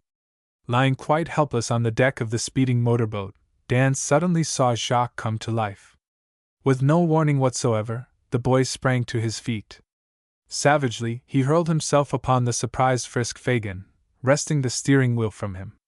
Hey, have you gone crazy? Frisk shouted. With both hands he gave the boy a mighty shove which sent him reeling backwards over the gunwale. Out of control, the motorboat crashed with terrific impact into the bridge pier. Chapter 15 The Payoff. Chapter 15. Dan was hurled violently into the foaming water. As he went under, he held his breath and instinctively turned his head upward. After what seemed an eternity, his face emerged from the water. But the boy was helpless, bound hand and foot. He rolled over on his back, trying to float. The gag in his mouth had become water-soaked. He began to choke. This, he thought, was it. As black despair claimed him, a hand reached out of nowhere to support his back. The gag was jerked from his mouth so that he could breathe again. Gratefully, he sucked in big mouthfuls of air. Twisting his head, Dan saw that it was Jacques who had saved him. The boy was treading water beside him, supporting his body with his left hand. Lie still, Jacques commanded. I tow you. Police boat come. Pick us up. Even as he spoke, the powerful beam from the approaching launch spotlighted the water about them. A moment later, both boys were hauled aboard. Jacques, you saved me, Dan murmured gratefully as the other boy bent to unfasten the ropes which bound him. Thanks. Gravely they shook hands and wrung the water from their dripping garments. And you deliberately crashed the boat so the police would catch up with us, Dan added. Why, Jacques? The boy shrugged. Only way, he answered briefly. After freeing Dan, Jacques watched anxiously while police picked up his uncle, Frisk Fagin and Joe Matt. The three had saved themselves by clinging to the sinking motorboat. Before the men could release the boxes of stolen furs, police had them covered. They were forced aboard the launch, and the smashed motorboat taken in tow. Fagin's forehead was cut, and Jabowski nursed an injured arm. Otherwise the crash had left them unscathed. This was your fault, Joe Matt accused Jacques savagely as a policeman snapped handcuffs on his wrists. Yellow rat! I wish I'd let you go that time you sneaked away. During the ride back to the dock, police officers took detailed statements from both Dan and Jacques. The latter spoke in broken English and had difficulty in telling his story. However, he revealed that in recent weeks he had been held virtually a prisoner at Skeleton Island. Brought to America from France by his uncle, everything had gone well until Jabowski had fallen in with evil companions. On the night that the cubs had found him lying exhausted on the beach, the boy had been assigned to carry a message in code to Joe Matt. And what did that message say? Dan asked. I figured out only the first word before it was snatched from the cave. Coming through 24, Jacques revealed. Today the 24th. That meant the first shipment? Jacques nodded, explaining that the message, relayed by tip-off men to his uncle, had been intended for Joe Matt. But instead of delivering it, the boy had made up his mind to run away. I leap from my uncle's boat and swim away in dark, he added. Reach shore. Hard swim. You were plenty tired when we found you, Dan recalled. I understand now why you were unwilling to talk. You were deeply involved with your uncle and the gang. Uncle good to me, Jacques said simply. Bring me to America. I get the picture now, Dan said. Without meaning to, I let Joe Matt know you were staying at the cave. He came there and made you return to your uncle, didn't he? Jacques nodded, his eyes on the shore lights which now were close by. That explains those peculiar circular marks in the sand. Dan went on piecing the story together. They were made by Joe Matt's cane. Oh, he was clever, pretending to be blind. All the while, he picked up information and relayed it to members of the ring. Hank considered him a friend. The launch reached the dock and the 3 prisoners were herded ashore. Hank Hawkins, having revived from the blow Joe Matt had struck, readily identified the boxes of furs as the ones stolen from his company. "Another one of the gang got away," he told police excitedly. He pulled out in a taxi cab. "That would be Paper Bag Eddie," Dan informed. "The driver of the cab was in on the deal too." "We'll get 'em both," the boy was assured. "If not tonight, within a day or 2. Eddie is the key man of a ring of river pirates. The gang is composed of tip-off men, hijackers, a lawyer and a bail bondsman. Also a fence or 2 who sell the loot. But we'll round 'em up in time." All 3 prisoners and Jacques as well were taken to the police station to be booked on larceny charges.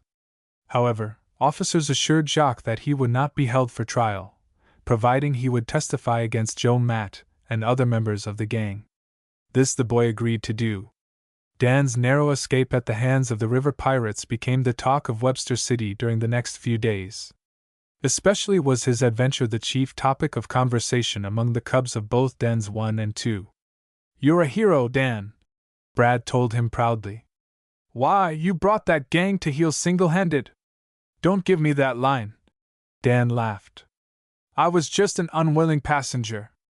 Jacques was the one who brought about the capture. To do it, he had to turn his own uncle in and risk prison himself. That kid sure has what it takes." "He's a cub too," Brad said proudly. "He joined in France. Mr. Hatfield's trying to make arrangements to keep him here in Webster City. Maybe he'll join our den. Here's hoping. He'll be a live wire, that's certain." As both boys knew, Jacques had been released on probation to Mr. Hatfield. Temporarily, the French lad was living in the cub leader's home where he would remain until called to testify in court. 3 days elapsed. At the end of that time, the cubs were elated to learn that Paper Bag Eddie had been captured in a neighboring city. Thereafter, one by one, other members of the ring were arrested and returned to Webster City to face charges. "Now that the entire gang is in the jug, I feel a lot safer," Dan remarked one night to Brad. The 2 boys had arrived early at the cave prior to a den meeting at which Jacques was to be taken in as a member. "For a while, I couldn't look a sack of popcorn in the face." One by one, the cubs and their parents began to arrive for the meeting. Mr. Hatfield started it off with a little talk. First, he told the boys how proud he was that Den 2 had won the swimming meet and the silver trophy which now graced a table in the cave. Next, the cub leader paid tribute to Dan for his coolness in the face of danger. Finally, he spoke of the cub ideals and the honor of the organization. "A real cub always is square," he emphasized, smiling across the room at Jacques. "Crooked people are unfair, even to themselves. So the cub follows the law of God and man. I commend Jacques for being true to the ideals he was taught as a cub. The organization is proud to claim him as a member." 3 cheers for Jacques," proposed Dan. The cubs gave them with a will. Mr. Hatfield was on the verge of proposing a song, when footsteps were heard on the steps leading up to the cave. Everyone turned to see Mr. Mannheim standing in the doorway. The owner of Skeleton Island looked a little embarrassed. "Hope I'm not intruding," he said awkwardly. "Certainly not, Mr. Mannheim," the cub leader replied. "The cubs always are pleased to have visitors. Matter of fact, I came here on business," the island owner said, entering the clubroom. "May I have permission to speak a few words?" "The floor is yours," the cub leader told him. Mr. Mannheim faced the circle of cubs. He cleared his throat and then began. "Boys, I owe you an apology. I've meant to come here before, but the truth is, I've been ashamed. You all know what happened at Skeleton Island. My man Jabowski, in whom I place great trust, deceived me." Suddenly made aware that Jacques was in the group, Mr. Mannheim coughed in embarrassment and added quickly, "But that is not what I came here to say. I apologize to the cubs for misjudging them. Events have proven conclusively that Dan Carter was right and that I was wrong. Under the circumstance, your mistake was natural, Mr. Mannheim," the cub leader said politely. "After all, the cubs were a trifle hasty in their actions. The island owner waved aside the apology. This is what I really came to say. I hope the cubs will forget that I ever ordered them away from the island. I'm engaging a new caretaker, and the property is yours to use whenever you like. That's most generous of you, Mr. Mannheim. The cub leader thanked him. Furthermore, I'm deeding the campsite to the scouts without charge. It's the least I can do to make amends. The island owner's generosity delighted the cubs. Dan proposed a cheer for Mr. Mannheim, which was given with a will. One thing more, the island owner said. I understand that Mr. Holloway's sailboat was struck either by my motorboat or one which closely resembled it. In either case, Jabowski was mixed up in the affair.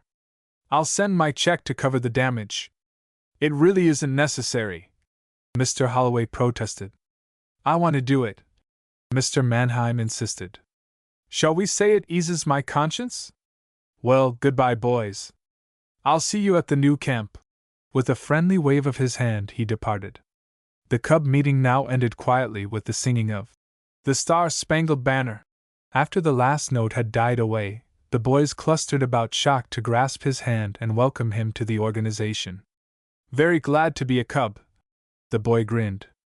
Glad to be American, too. Don't think we aren't tickled to have you, Brad said warmly. Oh, we'll have wonderful times next summer at Skeleton Island, Dan added with an air of deep satisfaction. He linked arms with Jock and Brad as the boys trooped out of the cave.